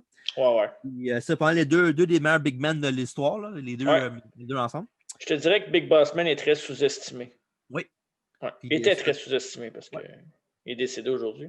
Ouais. Puis tout le monde a fait leur job à la perfection. Puis je trouve que le finish était vraiment de toute beauté. C'était vraiment, vraiment nice. Vraiment créatif. Ouais. Puis après ça. Oh, pardon. Prendre une petite gorgée. Tu te quoi dans moi, je pourrais te dire en attendant que j'ai un verre ici. Ceux en audio ne le voient pas, mais il est vide. Fait que j'ai bien hâte qu'on arrive au quiz pour aller le remplir puis te battre au quiz après. J'espère que ta boisson va être bonne parce que c'est l'affaire qui va être bonne avec ça. Ouais, peut-être. Après ça, Vader, Curry, Sting, puis Mohamed Ali dans la première rangée. Ouais. Puis après ça, on a un autre interview time. Cette fois-ci avec Medina O'Connor et un boxeur qui s'appelle The Hitman Tommy Hearns. The Hitman, mais oui. C'est pas un vrai Hitman. Ça. Le vrai Hitman, c'est pas lui. Mais non. Rien d'intéressant, dans le fond. Là, le gars, tu vois vraiment que c'est un boxeur qui n'a pas d'affaire à faire des promos. Là, il a un ton super monotone, puis il dit des clichés. Là, il aurait dû se faire knocker par Mohamed Ali. Oui. Peut-être. Peut-être. Après ça, on voit d'autres footage vidéo. Dans le fond, c'est Dusty Rhodes qui demande aux Nasty Boys de joindre force avec lui et Dustin pour le War Games contre la stable de Colonel Parker. Oui. Il avait accepté. Puis après le match, le clan du Colonel Parker ont attaqué les Nasty Boys dans le locker room 5 contre 1. Ben, en fond, 5 contre 2. En fond, il y avait Ming qui était sur un des Nasty Boys, puis les 4 autres étaient sur l'autre Nasty Boys. Tu parles de Wargame. Je lance l'idée comme ça. On devrait-tu en faire un spécial Wargames à un moment donné? Ben, si NXT peut en faire un autre, on le fera. L'histoire est quand même assez riche. Il est quand même assez riche en histoire, Wargame. Là. Ouais. OK, parfait. On pourrait peut-être faire celui Team WCW contre Team NW en 96 quand True. on va voir pas toutes les punches, mais quand Sting arrive, puis c'est pas le vrai Sting, puis le vrai Sting arrive après. Ouais. Ils ont tellement abusé des faux Stings. Hein. Oh, TJ, son écran vient de bugger. Vous autres. Ah, OK, il est revenu. Ah, c'est moi qui étais parti. J'étais là. Il était parti? Ah, ça se peut. OK. Désolé tout le monde. Ça arrive des fois. Ouais. Et on disait quoi, là? Ben, je disais que la WCW a abusé du faux Sting. Ben ouais, hein, on a juste regardé Halloween Havoc 2000 pour le sait. Ouais, c'est ça. Non, mais tu sais, c'était cool une fois ou deux, là, mais. Ouais. En passant, Halloween Havoc 2000, nos ratings étaient excellents. Oui, on va le dire. Plus que 100 views. Ouais, presque 200 même. Parfait. Regarde, on ne le mettra peut-être pas sur Spotify, mais Spotify, on a deux interviews qu'on a faites avec Jean Brassard et Marc Blondin qu'on va sûrement mettre. Petite plug. Ouais. Mais je te rassure, tous les podcasts qui sont en vidéo vont être en audio. Oh, c'est bien parfait, ça. Yes, sir. Vous allez pouvoir écouter ça en vous entraînant. OK. Chez vous, là. Ouais, parce que c'est pas en nous regardant que vous allez avoir le goût de vous entraîner, en tout cas pas pour moi. Vous n'allez pas s'entraîner dans quoi, là? Ouais, dans la drogue, dans l'alcool, peut-être. Hey, wow, là, je me drogue pas. Là. Alors, je parle des autres. Ah, OK, parfait. Bref, à WCW Saturday Night, les Nasty Boys sont venus au ring pour brawler avec Terry Funk et Bunkhouse Buck. Ouais. Puis les Nasty Boys ont challengé Ming à rentrer dans le ring, mais le Colonel Parker, il a dit non, c'est correct, vas-y pas. Ouais, c'est vu que c'est son colonel.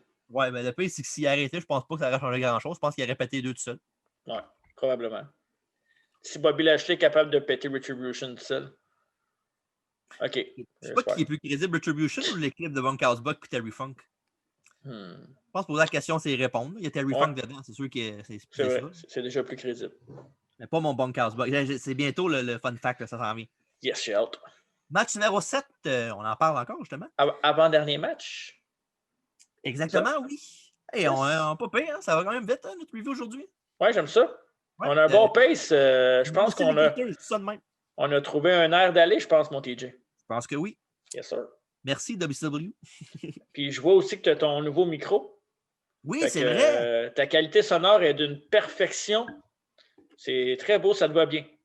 Ouais, Regardez le micro. Ben, regardez, ouais, pour les ouais. vidéos, regardez le micro. Pour l'audio, écoutez-les. C'est ça. Pour les vidéos audio, vous le savez déjà, vous l'entendez plus tantôt. C'est ça, exact. Fait que c'est match numéro 7 pour le. Non, c'est pas. Non, Non, c'est pas pour par ça. équipe, non. Non. Les Nasty Boys affrontent Bunkhouse Buck et Terry Funk, accompagnés de Colonel Robert Parker et de Ming. En fond, gros brawl à 4 pour commencer, évidemment. Knobs et Sag ont dominé vraiment leur adversaire pendant un petit bout. Ouais. Pendant que Funk, lui, pour se mettre dedans, il s'est frappé la tête au moins une dizaine de fois avec une chaise. Hein.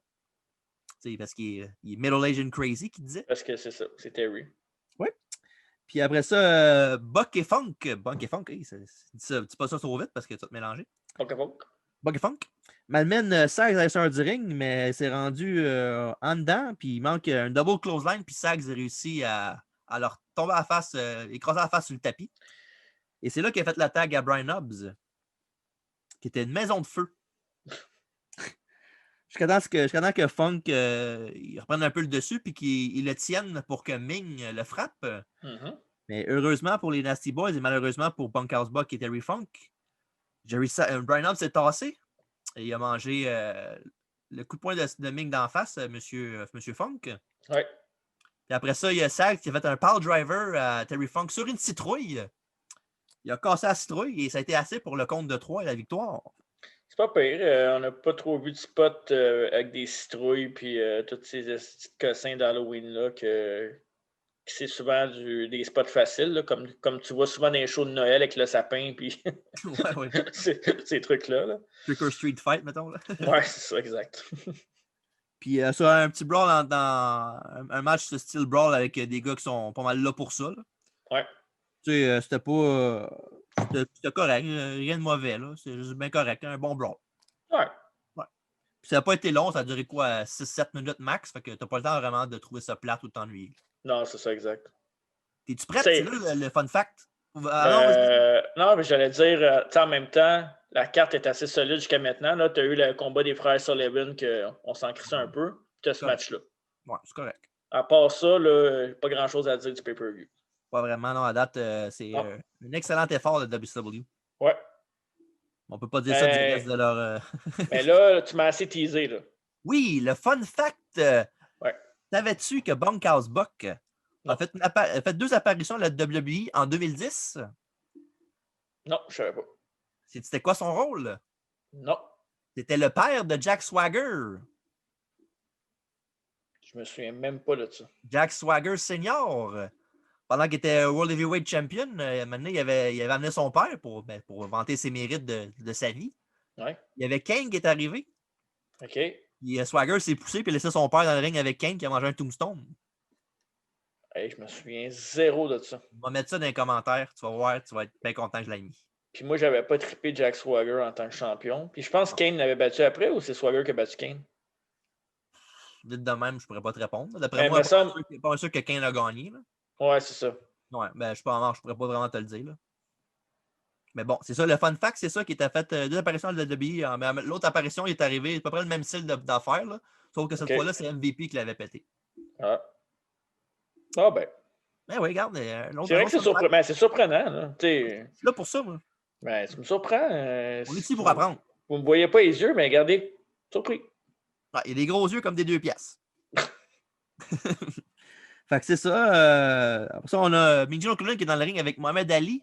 Ouais. Il est accompagné du président de la WCW, M. Bill Shaw, et aussi le senior vice-président, Eric Bischoff. Dans le fond, ils ont donné un chèque à Mohamed pour sa fondation. Ouais. Ils ont donné une belle petite plaque aussi. Ouais. C'est ça. Ben, c'est mieux que rien. Ouais. Après ça, on a Tony Chevalier qui va de son choix pour le main event. Évidemment, lui, il prend pour Hulk Hogan pendant que Bobby Heenan, lui, clame haut et fort que c'est Ric Flair qui va gagner. Évidemment, tu sais. Le heel. Eh oui. Pas juste le heel, dans le sens qu'il a travaillé avec lui beaucoup dans le temps aussi. WWF, il était dans son clan, si on veut, avec M. Bruce. Mm-hmm. Fait qu'on est rendu là. Le match numéro 8. Ce match-là, il est long à dire. Donnez-moi 2 secondes. Ric Flair avec Sensuous Sherry qui a affronté Hulk Hogan avec Mr. T comme arbitre spécial dans un combat de cage pour le championnat de WCW. Ouais, c'est vrai que c'était Donne long. une gorgée. La cage était quelle couleur? Ben, c'était une cage, une genre de Normal. fence. Ouais, une Ouais, genre de fence. On veut un peu comme LNSL.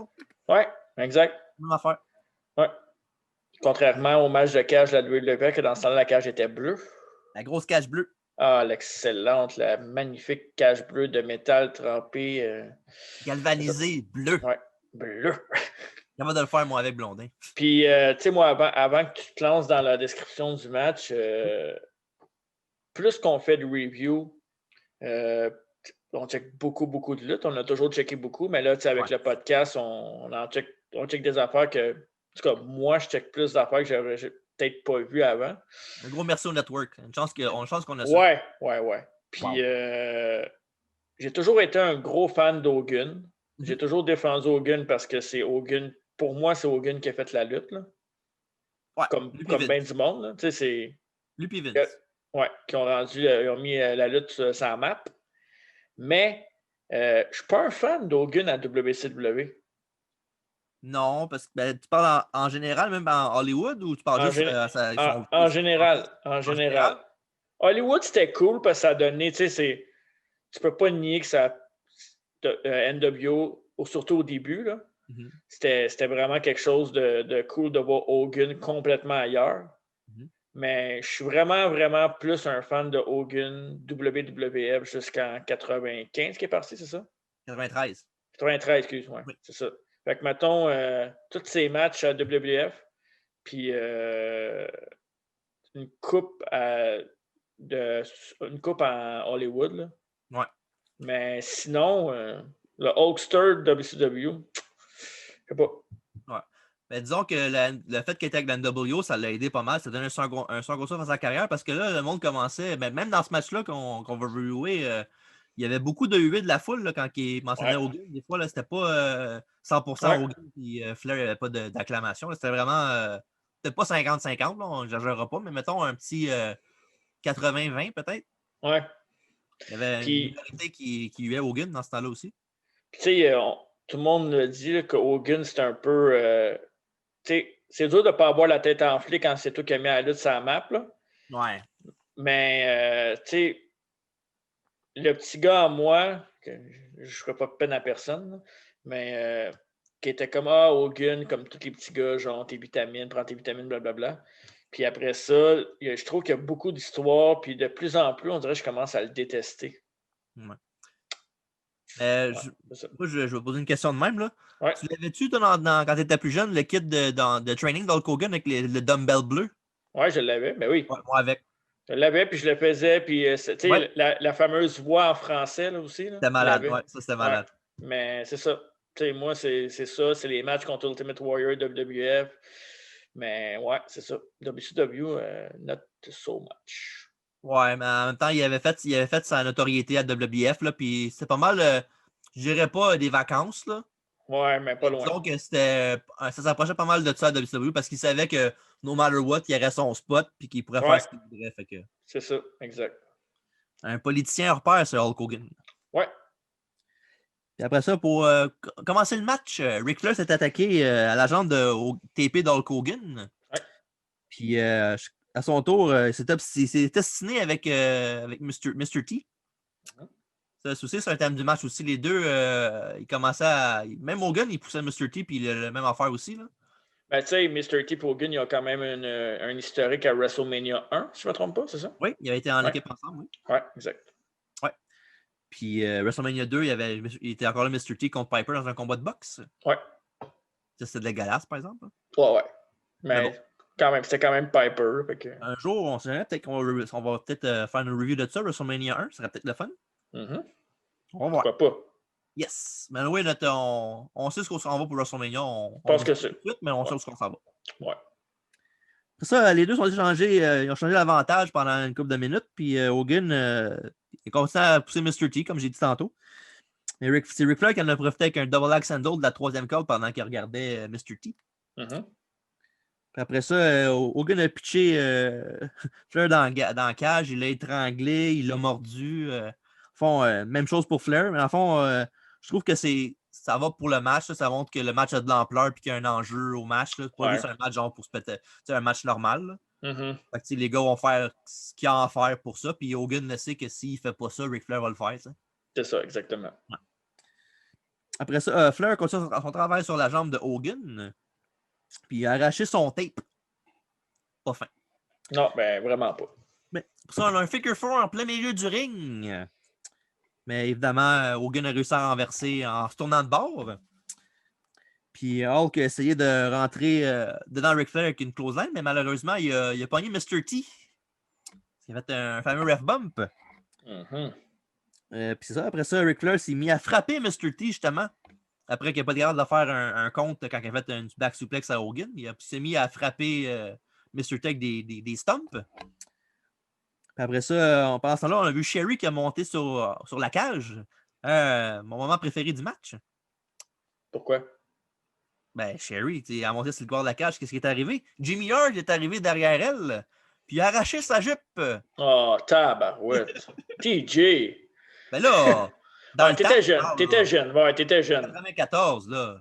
Un peu de respect, là. J'avais 7 ans, là. Un peu de respect. Correct. OK, parfait. Mais bref, le meilleur bout du match. Non, c'est pas vrai. Ben là, non, c'est pas vrai, là. C'est pas vrai. Ouais. Puis c'est ça, il a réussi à arracher sa jupe, montrer ses attributs dans sa lingerie. Ça, il a poussé Jimmy Hart sur le caméraman. Qu'est-ce qu'il y a, moi? Allez, caméraman. Wow! Ça, elle a poussé Jimmy Hart sur le caméraman qui ne filme pas à bonne place. Ouais. C'est bon. Là, c'est Sting qui est arrivé pour la faire tomber de la cage puis s'assiner avec. Jusqu'à temps que l'homme masqué sorte d'en dessous du ring. Il frappe non seulement Sting avec une barre de fer noire, mais aussi Jimmy Hart. Ouais. Il a pété les deux solidement. Mais c'était qui? Pas rendu là encore. OK, on va le savoir, là. Ça s'en vient. Yes, sir. Pour ceux qui sont audio, j'ai fait un clin d'œil. Ouais, c'est ça. Hogan tient Ric Flair en choke, mais Sherry saute du top de la cage avec un double axe handle. Ça, c'était. Ouais, mais Sherry, c'est pas elle qui a peur de se saler, là. Non, puis en plus, elle n'avait pas de bottes, c'était nu-pied en plus, imagine. Ouais. Mais évidemment, Hogan, lui, il ne vendra pas ça, certain. Hein? Ben non, ben c'est normal aussi. Je comprends maintenant que c'est une femme. Elle faut quand même du top de la cage avec un double axe handle en l'air daté. Ouais, mais Hogan, c'est 6 pieds 4, 300 livres. Là. Ouais, je comprends ce que tu veux dire, mais en même temps, il aurait pu au moins sceller une seconde. T'sais. What you gonna do? Brother. Après ça, Hogan. Après ça, Ric Flair, il a essayé à prendre l'avantage un petit peu, puis il a menotté Mr. T sur la corde. Comme, c'était-tu une menottes à Big Boss Man ou non? Je sais pas, j'ai pas demandé. OK, parfait. Sûrement. Puis, après ça, il a menotté, comme j'ai dit, il l'a menotté, Mr. T. Après ça, il a profité, lui et Sherry, ils ont pris Hogan, puis ils l'ont whippé dans la cage, mais sur la cage, il y avait l'homme masqué qui avait le bâton de métal direct devant la cage. Comme ça, il a pogné la cage, puis le métal. Mais là, OK. C'est Hogan, hein, il est capable d'en prendre. Ouais. Puis c'est ça. Après ça, Ric Flair était avec une suplex sur Hulk Hogan, qui s'est relevé tout de suite.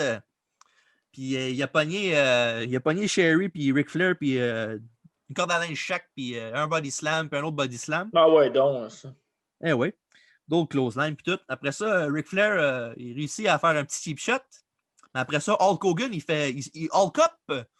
Son fameux comeback, là, où il shake comme un bon. Oh! En pointant du doigt. Ouais. Puis après ça, il arrive et il fait, comme tu as dit, You! Soldier Boy! Je pense pas qu'Hogan faisait ça. Il aurait été malade, remarque, là. Et évidemment, on se le reste. Big boot, leg drop. 1, 2, 3! Ouais. Et après ça, c'est ça. Le match, c'est ça. Ouais, ça a comme coupé. Hein? Ouais. C'est moi qui ai coupé moi-même. OK, mais coupe-toi pas. Ben, j'essaie, je m'excuse. Des fois, ça m'arrive. Ouais. Quand je sais que c'est trop bon, des fois, je m'empêche de parler. Oh! Ouais, c'est ça. Puis évidemment, Hogan pose dans le ring comme il fait tout d'habitude, parce que Hogan must pose quand il gagne un gros combat. Ben, même quand il gagne pas un gros combat. Là. C'est vrai, quand il gagne pas un gros combat, il est à péter le gars, sortir du ring et faire ses Hogan must pose. Fait que dans le fond, on a tout le temps. Ouais. Puis c'est ça. Après ça, on voit pendant qu'il pose, on voit l'homme masqué qui est derrière Hogan, mais comme un épée, au lieu de le frapper, il attend qu'il se retourne de bord. Tu sais, t'as une barre de métal dans les mains. Ben ouais, frappe-les, là. Ouais, C'est c'est ça qu'il ça. fait depuis le début du build. Là. Il ne peut pas faire ça une dernière fois. Non. Il attend qu'il se relève. Mais Hogan, il est wise. Fait qu'il a vu le coup, venir le coup, pardon. Ouais. Puis il a réussi à bloquer le bâton de métal. Puis après ça, il était capable de le puncher, de faire un big boot au l'homme masqué. Et là, le grand reveal, il a Ouais. enlevé le masque de l'homme masqué. Et C'était qui? c'était Brother Bruley, Brutus Beefcake, qui était derrière le masque. Le Grand chum méchant d'Hulk traître. Hogan. Son grand chum, oh my god, hein, son plus grand chum qui tourne le dos de même. C'est vraiment un gars dégueulasse. Il a butché le friendship qu'il avait avec Hulk Hogan, a dit Bobby Heenan. Ben oui. Pas pour rien, parce qu'un mois après, il l'appelait The Butcher, justement. Bobby Heenan, c'est un wise aussi. Je pense qu'il le savait pas mal. Là, mais... Oui. Puis après ça, on voit Kevin Sullivan qui arrive aux abords du ring. Et les deux se mettent à encercler Hogan. Jusqu'à temps que Earthquake, qui s'appelait maintenant The Avalanche, est arrivé pour. Ouais. Qui est arrivé pour tellement des noms dégueulasses. attaquer Hogan avec les deux autres 3 contre 1. Et Ouais. en fond, ce qui m'a surpris là-dedans, c'est que je savais qu'il arrivait dans le match, je savais qu'il faisait une apparition de WCW, mais je savais pas qu'il avait son gear d'Earthquake juste avec le nom qui était enlevé. T'as pas Ah, ben remarqué? oui, c'est vrai. Ben oui, c'est vrai. Je pensais qu'il était arrivé avec un suit comme genre du WCW, mais non, il est arrivé avec son suit d'Earthquake. La seule affaire qu'il n'y avait pas, c'est le mot Son Earthquake. nom. Ouais, c'est ça. C'était fou, je me rappelais crissement pas de ça. Mais après ça, il y avait des sauts marqués Avalanche, non? Ouais, il y avait Ouais. le Shark aussi. Là. Dégueulasse. On connaît, ben, je sais pas si vous connaissez, en tout cas, moi je connais l'histoire, je vais vous le dire. Ouais. L'histoire de John Tenta, en fond Earthquake. Il Ouais. était à Avalanche, après ça, il voulait qu'il change son nom pour The Shark. Fait qu'il a fait un tatouage d'un requin sur son bras. Puis 2 semaines après, il a changé sa gimmick. Fait qu'il a fallu qu'il s'en fasse un tatou par-dessus pour le cacher. Because WCW. Ouais. Ça, savez-vous c'est quoi la morale de l'histoire? Mettons que vous faites une blonde ou un chum, là. Oui, Jamais tatouer le nom. Jamais. c'est vrai. Même si c'est En l'amour de Rebecca, votre vie. Ouais. Ah ouais? je sais pas, je dis ça de même. C'est pas le nom OK. qui me vient en tête. OK, parfait. Après ça, Sting qui est venu sauver Hogan avec un punch à Kevin Sullivan, puis un double crossbody sur Brutai et Earthquake en même temps. Ouais. Puis évidemment, Sting, après ça, il y a un trainer aussi qui était là pour aider Hogan à sortir du ring et aller backstage. Mm-hmm. Puis après ça, pardon, Bobby, Tony et Meiji nous donnent le mot de la fin. Puis il dit, Heenan dit merci à Ric Flair pour sa belle carrière. Il éclate en larmes. Yeah, right. il éclate en larmes parce qu'il est vraiment triste parce que Ric Flair, c'est son gars. Ben ouais, ben ouais. Mais pour te consoler, Bobby, je pense qu'il va revenir. Je suis pas sûr, là, mais je pense qu'il va revenir. Je pense, ouais, il y a des bonnes chances. Fait que c'est ça. Pour Hogan puis Bruder, mais qui s'appelait après The Butcher, comme j'ai dit, Ouais. leur histoire a continué. Ils ont même main eventé Starrcade. Je répète, ils ont main eventé Starrcade, le WrestleMania de la WCW. Là. Ouais. Brutus de fucking Barber Beefcake a main eventé le pay-per-view le plus important de la WCW. Hey, un peu plus, on avait, ouais, un peu plus, on avait un three-way Jim Duggan. Ouais, c'est vraiment des best friends. J'espère qu'ils ont fait un hug après. Puis Hogan, c'est Hogan, mais c'est pas le plus grand lutteur de tous les temps non plus. Là. Non. Faut vraiment qu'il y ait un excellent lutteur à l'autre bord pour qu'il y ait un... Ben, pas nécessairement excellent. Pas excellent, mais ouais, c'est ça. C'est un gars qui est capable de faire la job. Là, on parle niveau lutte, là. Vraiment juste la lutte, là. Ouais. Il affrontait beaucoup des big guys. Même Earthquake, justement. Earthquake, il est bien meilleur que Brutus Beefcake. Là. Ouais, vraiment. Même à sa grosseur, là, Ouais. Bref, pour venir au match, c'est ça. J'ai adoré ce match-là. Il était vraiment excellent. C'est les deux lutteurs les plus populaires ever, là, les plus importants de l'histoire de la lutte. Là. Ouais, ben un classique méchant contre gentil, là, super-héros contre bad guy. Là. Comme j'ai dit tantôt, c'est un match qui avait un enjeu. C'est pour la ceinture, c'est un combat de cage, un combat de retraite. Ouais. On sait que la retraite n'a pas duré longtemps, c'est sûr, mais de toute façon, dans la lutte. Ça. Fait que c'est le match, comme j'ai dit, un excellent match, 2 thumbs up. OK.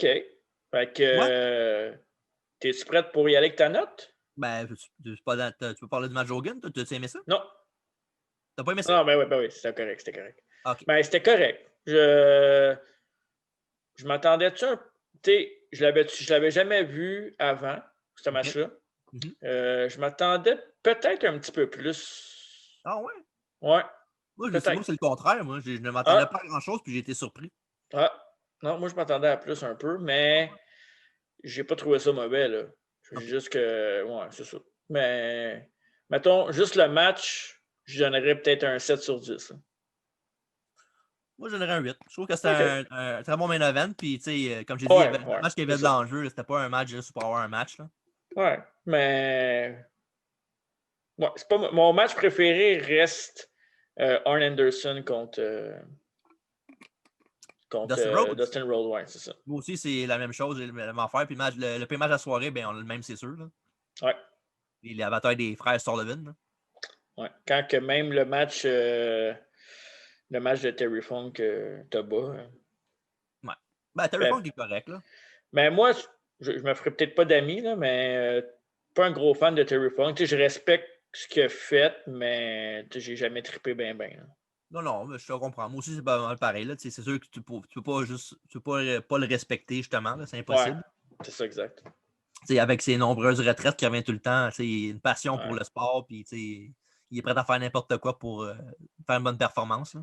Ouais, il a même lutté après, même ses dernières retraites, il luttait dans Indy aussi, je pense. Ouais. Mais Terry Funk, c'est une légende de la lutte, c'est juste que c'est peut-être pas le meilleur lutteur. En tout cas, le Terry Funk qu'on connaît nous autres, mais je sais que les années 70-80, au début, là, il était vraiment, vraiment bon. Là. Ouais, c'est sûr. Lui, on l'a connu plus son côté hardcore. Là. Ouais, lui et son frère Dory Funk. Surtout Dory Funk était bien meilleur côté lutte. Là. Ouais, Dory meilleur. Ouais. Fait que c'est ça. Même match de soirée, on est d'accord que c'est Arn Anderson contre Dustin Rhodes. Puis le match, on est d'accord aussi que c'est les frères Sullivan. Est-ce qu'on va être d'accord sur la note? Maintenant, la note du show, tu veux commencer? Vas-y, je te laisse commencer. Moi, je donne un excellent 8 sur 10. Je trouve que je recommande de regarder ce show-là. C'est sûr. OK. Intéressant. Moi, pas d'accord, on dirait. Je vais donner 7,5 sur 10. OK. C'est correct. Pour vrai, j'allais donner 8, mais... J'ai donné 8, c'est ça? Non. C'est que j'avais ma note avant que tu la dises aussi, là, mais dans le sens où que ça n'a pas rapport. C'est pas une compétition. Mais, tu sais, les 2 matchs que j'ai pas aimés, 2 matchs sur 8 que tu n'as pas aimé, c'est quand même bon. Mm-hmm. Puis je m'attendais peut-être un petit peu plus du main event. Ouais, c'est peut-être ça ton point 5, peut-être. Toi. Mon point 5, puis le premier match, le fait que ça finisse en time draw, on s'attendait à ça, mais j'aurais aimé peut-être je sais pas, manquer un peu de synchronisme, mais en même temps, 194 aussi. Ouais. En tout cas, ce show-là, comparé à Halloween Havoc 2000, c'est comme comparer, mettons, à WrestleMania 2 à WrestleMania 7. Ouais, c'est ça. Ouais. Puis je pense que j'ai donné 6, fait que je pourrais presque donner 8. Là. Je vais donner 7,5, mais je pourrais me rapprocher. Mettons, on va dire 7,9. C'est bon, parfait. On va dire 8,1 d'abord. Yes! Rating. Ouais, c'est ça qui conclut notre review d'Halloween Havoc 94. J'espère que vous avez apprécié. En tout cas, moi, j'ai bien aimé ça. Mais c'est pas fini. C'est pas fini parce que là, on est rendu au dessert. Au dessert, le quiz, mais aussi à la fin du show, on va parler de nos prochains rendez-vous. On va parler du côté audio du podcast. Puis on va vous renseigner ce qui s'en vient, parce qu'on a des specials. Je pense qu'on va parler plus des specials. Vu que c'est un special, on va parler des specials. Puis, parce qu'on fait beaucoup de weekly aussi, là, la lutte actuelle, mais on fait beaucoup de spécial aussi. C'est pas mal. Il y a un bon équilibre entre les deux, je dirais. C'est ça. Fait que je vais vous donner des dates de sortie parce qu'on est pas mal on time ces derniers temps. Oui. Fait que là, on appelle notre chum Dave. Là. On appelle Dave. Il s'en vient, là. Tantôt. Ben, bonjour Dave. Salut. Comment ça va? Ça va. Parfait. Hey, on est content de te voir. Ouais. Yes. On a parlé de toi dans le podcast. Juste être sûr, Dave, ton nom de famille, c'est pas Sullivan? Non. Pourquoi? OK. Parce qu'on a parlé de Dave Sullivan, fait que moi, j'ai demandé si c'est-tu Dave? Il a dit non, c'est pas le même. T'écris en bas, tu sais. Dave Good, ben oui. Mais non, ton nom de scène, ça aurait pu être Sullivan, là, Chris, là, on s'entend. Ouais, non. Mais t'aurais pas choisi ça, je pense. Hein? Non. Okay. Pour ceux qui nous écoutent, son nom est en bas, vous ne le voyez pas, vous autres, hein, mais. Oh, c'est vrai, parce que Spotify. À partir de la semaine prochaine, on va être sur Spotify, tous les épisodes en audio. Fait que vous pouvez vous endormir avec nous autres dans vos oreilles. Vous allez pouvoir les revoir. Ouais. Ou les réentendre. Les réentendre, exact, ouais. Plus ça. Puis notre qualité audio va être meilleure à partir de cette semaine. Oui, exactement. Puis joyeux Halloween, Dave, en passant. Oui. Yeah.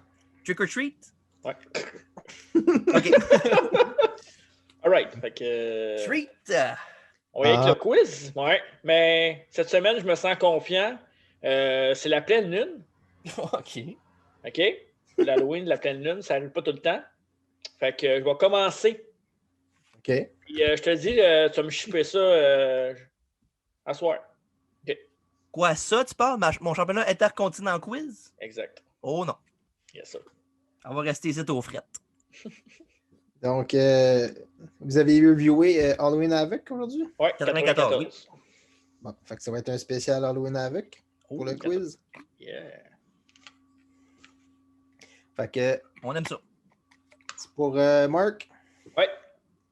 C'est qui a été quel était le premier main event de Halloween Havoc en 89? 9. Oui, c'est ça. On a parlé de l'année, mais on n'a pas parlé du main event. Non, j'aurais dû checker, Colin. Tu le sais-tu par hasard, TJ, avant que je réponde? T'as-tu un choix de réponse? Non. OK, parfait. Ouais, ben là, je pense pas l'avoir, je pense pas. Là. Le main event, c'était... OK. Je peux vous donner un indice, c'est un tag team. OK. Ah! Bien fait, parce que j'allais pas... Ben, on n'allait pas dans cette direction-là. J'ai peut-être une idée, peut-être. Oh, 89, hein? J'ai peut-être une idée. Je vais dire... tabarnak, ouais, ça sera pas facile, ça. OK. Je vais dire n'importe quoi, je ne sais pas, c'est sûr. Je vais dire Ric Flair puis Arn Anderson contre Sting puis Barry Windham. Il y a deux personnes qui étaient pas pires. Oh, Chris. C'est quoi t'as dit, toi? J'ai dit Flair puis Arn Anderson contre Barry Windham puis Sting. OK. Moi, je vais dire les Road Warriors contre Ric Flair et Arn Anderson. Non, mauvaise réponse. C'était Ric Flair et Sting ensemble contre le Great Muta et Terry Funk. Oh, Terry Funk. Ouais. Bah, regarde, WCW, j'ai dit tantôt, là. Ouais. Ça, encore là, je pense que c'était encore de la NWA dans ce temps-là. Ouais. Ça, je sais, par exemple. Ça, je sais. Bon, mais justement, parlant de la NWA, Oh! qui était champion World Heavyweight NWA à Halloween Havoc 90? En fait, qui est sorti de Halloween Havoc 90 champion? Là, c'est à moi, là, hein? Ouais. C'est le néant en ce moment. J'aime ça. T'as-tu un indice, quelque chose? Ben, c'est une grosse T'es pas superstar, obligé, là. C'est une grosse superstar. Là. Si je te dis un indice, c'est sûr que tu Ok, c'est bon. Ça serait trop évident que ce soit lui, mais on va dire pareil, Ric Flair. Non, d'autres répliques. Je vais dire Sting. Bonne réponse. Yes! Bon, je vais t'avoir. On va avoir une question. Oh ouais! WCW, t'as peut-être une chance. C'est la seule chance que t'as. Tabarnak, je t'en qui? first. Là, c'est à Marc, là. Ouais. À toi? Yes. OK. Où s'est déroulé le premier Halloween Havoc? Fuck. 89. T'as-tu des choix de répondre? Non. Ben, je peux t'en donner si tu veux. Ah! Tu le sais, toi, mon esti, hein? J'ai un petit guess. Ok, vas-y, donne-moi un choix de réponse.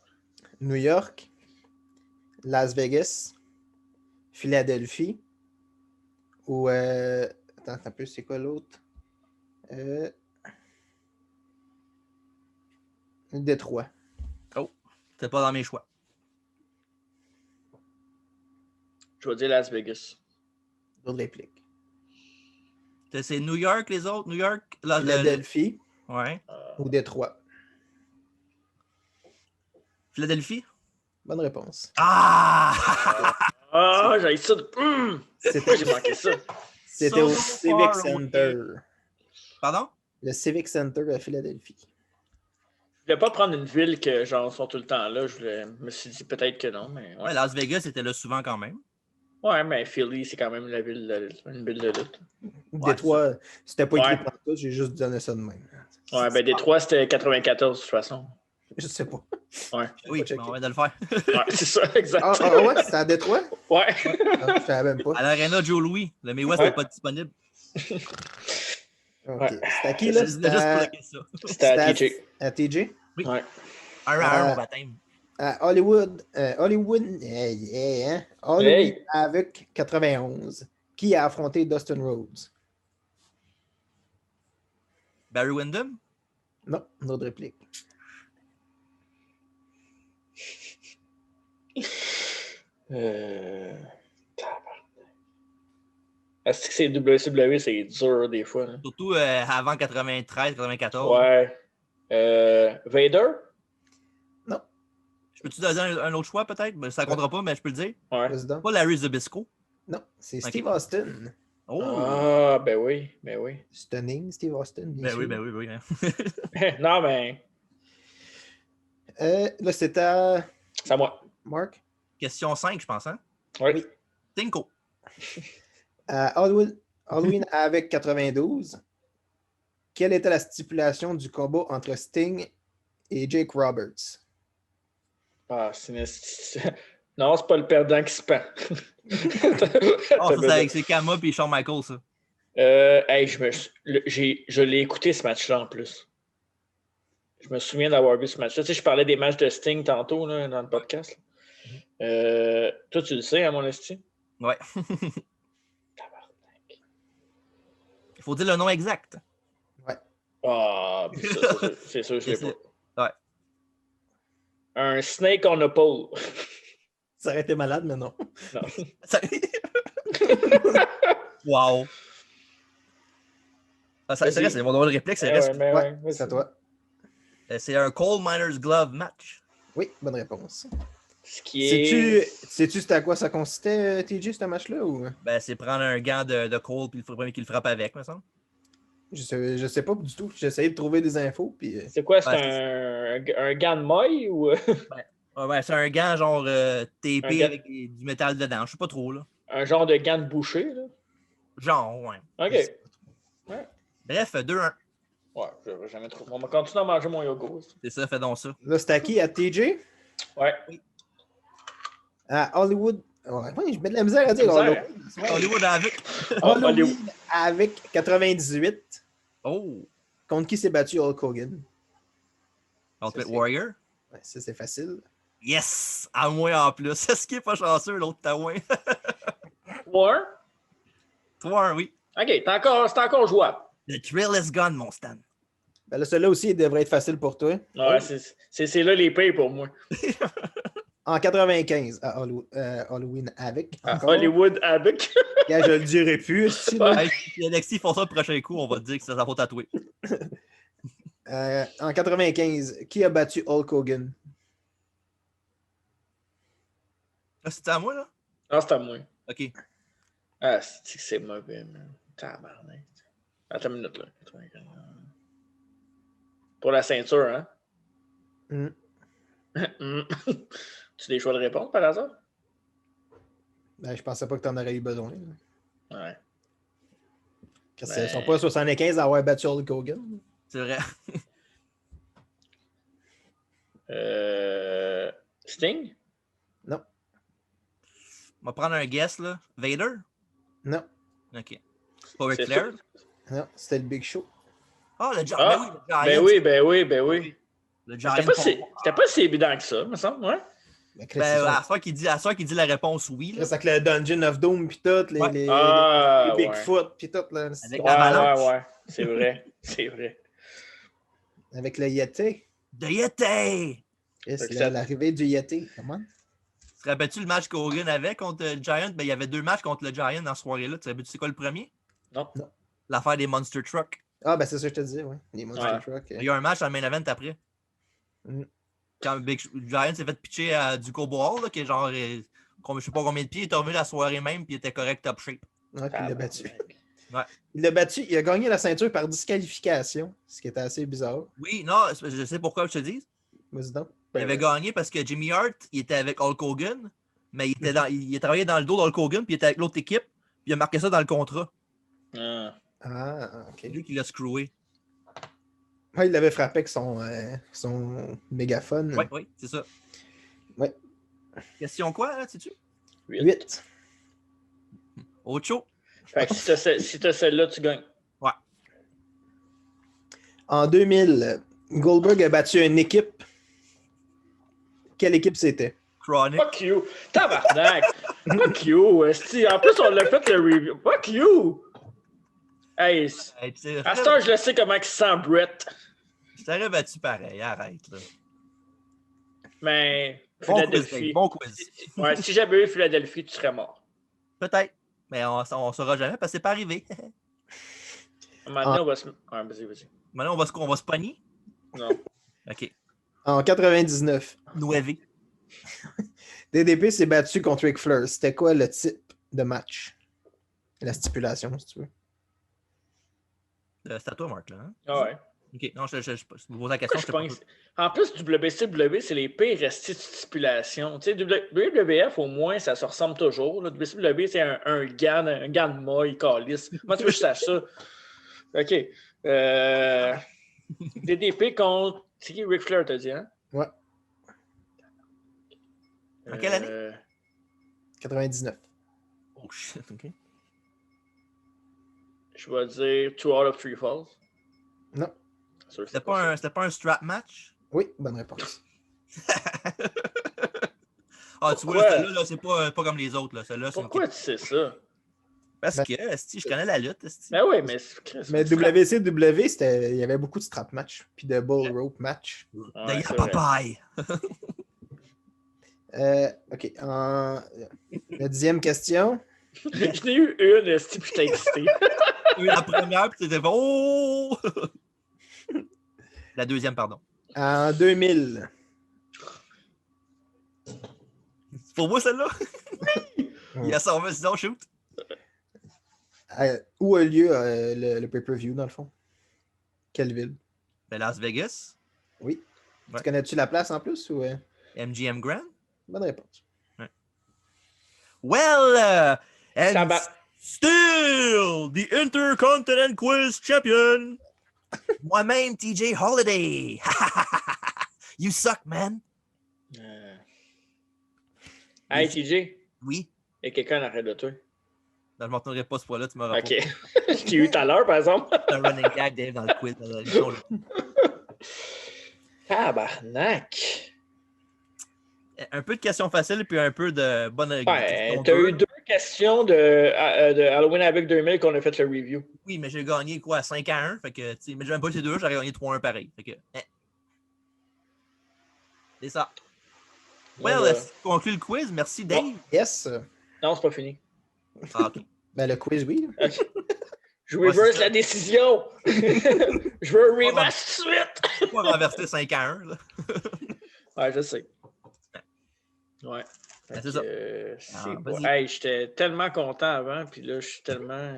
Oui, quand on a pas eu la bonne réponse à la première question, deuxième question, tu l'as eu, tu étais confiant en tabarnak. Quand je vois dans ta face puis dans ta... Perdu le quiz, fini mon dessert. Ouais, c'est triste en Christ, là. Ouais, j'ai plus rien. J'ai tout perdu. Bon, ben, c'est ça. Merci encore, Dave, comme j'ai dit, pour le quiz. Yes. Yes. Marc, on a des très, très bonnes nouvelles, nous autres. Ah ouais? Ben oui, les podcasts qui s'en viennent. Ben oui, on a toujours des bonnes nouvelles. La mauvaise nouvelle, c'est qu'on est confiné jusqu'au 23 novembre. On peut tout de même dire jusqu'à Noël. Là. En théorie, oui. Oui. En pratique, c'est une autre affaire. Ouais. Ben, on a déjà dit qu'on avait les spéciales, parce qu'on va parler juste des specials, dans le fond. Là. Oui. Fait que Survivor Series qui s'en vient, on a fait 3, 91, 2001. Et 97, le plus important. Plus important. Mais, show qu'on va taper la semaine prochaine, mais qui va être diffusé en vidéo et en audio. Donc, le 14... Tu vois, ouais, tu peux le montrer. Le 14 novembre, qui va être diffusé en audio et en vidéo, un spécial sur Undertaker, donc sur la carrière. Ça va faire 30 ans de carrière pour Undertaker, qui est aussi le thème de Survivor Series de cette année, qui est aussi le pay-per-view que l'Undertaker a débuté sa carrière. Oui. En 90. Avec qui le manageait dans ce temps-là? Brother Love. Oui, bonne réponse. I love you. Ça devrait être un long special. On va être 4. Alfredo va joindre à nous parce que Alfredo, c'est un vieux monsieur puis il aime ça parler des vieilles affaires. Alex, ben Alex, je ne sais pas qu'est-ce qui se passe avec lui. Si Alex veut venir, il viendra. Parfait. Fait qu'on le Moi, je mettra vais être dans. là. Ouais. Moi aussi. On Toi a bien aussi, hâte de parler de Taker. Là. Ah ouais. Mettons, on a du vécu à dire, mettons. Là. Oui. Ouais, puis tu sais, on le fera pas. Je pense qu'on le fera pas en forme de résumé. Là. Je pense qu'on peut, on peut se promener un peu. On peut le faire en forme de résumé, mais on va se promener Ça dans va être l'histoire. long. Là. Ouais, c'est ça. Ouais, on va aller des affaires plus importantes. Là. Je dirais pas tous les matchs qu'il y a eu non plus. Là. Non, mais tu sais, on va. Le podcast, je pense qu'il va être un bon 2 heures, là, honnêtement, parce que il vaut. Taker, ça vaut ça. Là. Ouais. Puis on a chacun nos mémoires sur lui aussi, là, nos souvenirs, ça c'est clair. Ouais. Fait que ça va être ça. Puis ce qui conclut, nous, spécial Halloween, parce que Halloween, ça finit aujourd'hui. Oui. C'est vrai. Fait que, il n'y aura J'ai pas pas trop d'autre de avant bonbons, l'année tout le monde. prochaine. Non, c'est pas bon pour la santé. Ouais. Fait que, comme on a dit, ces spéciales-là s'en viennent, en plus de nos weekly avec la lutte du moment. On a Full Gear qui s'en vient bientôt. Puis j'ai un événement que j'ai très, très hâte. Ben ouais. Évidemment. Toi avec, arrête. Là. Pas autant que toi, là. Non, pas autant que moi, ça, c'est sûr. Non. Mais bref, c'est ça. Full Gear s'en va bientôt. Les Special Survivor Series. Taker, 30 ans de carrière. Ouais. 30 ans de cours. Ouais. Puis c'est pas mal ça. C'est quand même 4 specials qui s'en viennent dans le mois de novembre. Là. C'est énorme. Ouais. Fait que, puis après ça, ben. Dans les fêtes après? Temps des fêtes. Au moins une semaine qu'on ne sera pas là. Au moins une semaine qu'il n'y aura pas de podcast pendant le temps des fêtes. Ça veut pas dire qu'on n'en tapera pas. Ouais, c'est ça. Clin d'œil pour ouais. ceux qui écoutent sur l'audio. Ouais, c'est ça. Fait que c'est ça. Je pense que c'est ça. Là, ce qui conclut notre édition du Under Jazz Metal d'aujourd'hui, spécial Halloween Havoc 94. Oui. Encore une fois, merci Dave. Yes. Oui, merci. Merci Marc. Merci TJ. Ça fait plaisir. Et en mon nom, en nom de Marc et de Dave, pas Sullivan, Dave. OK.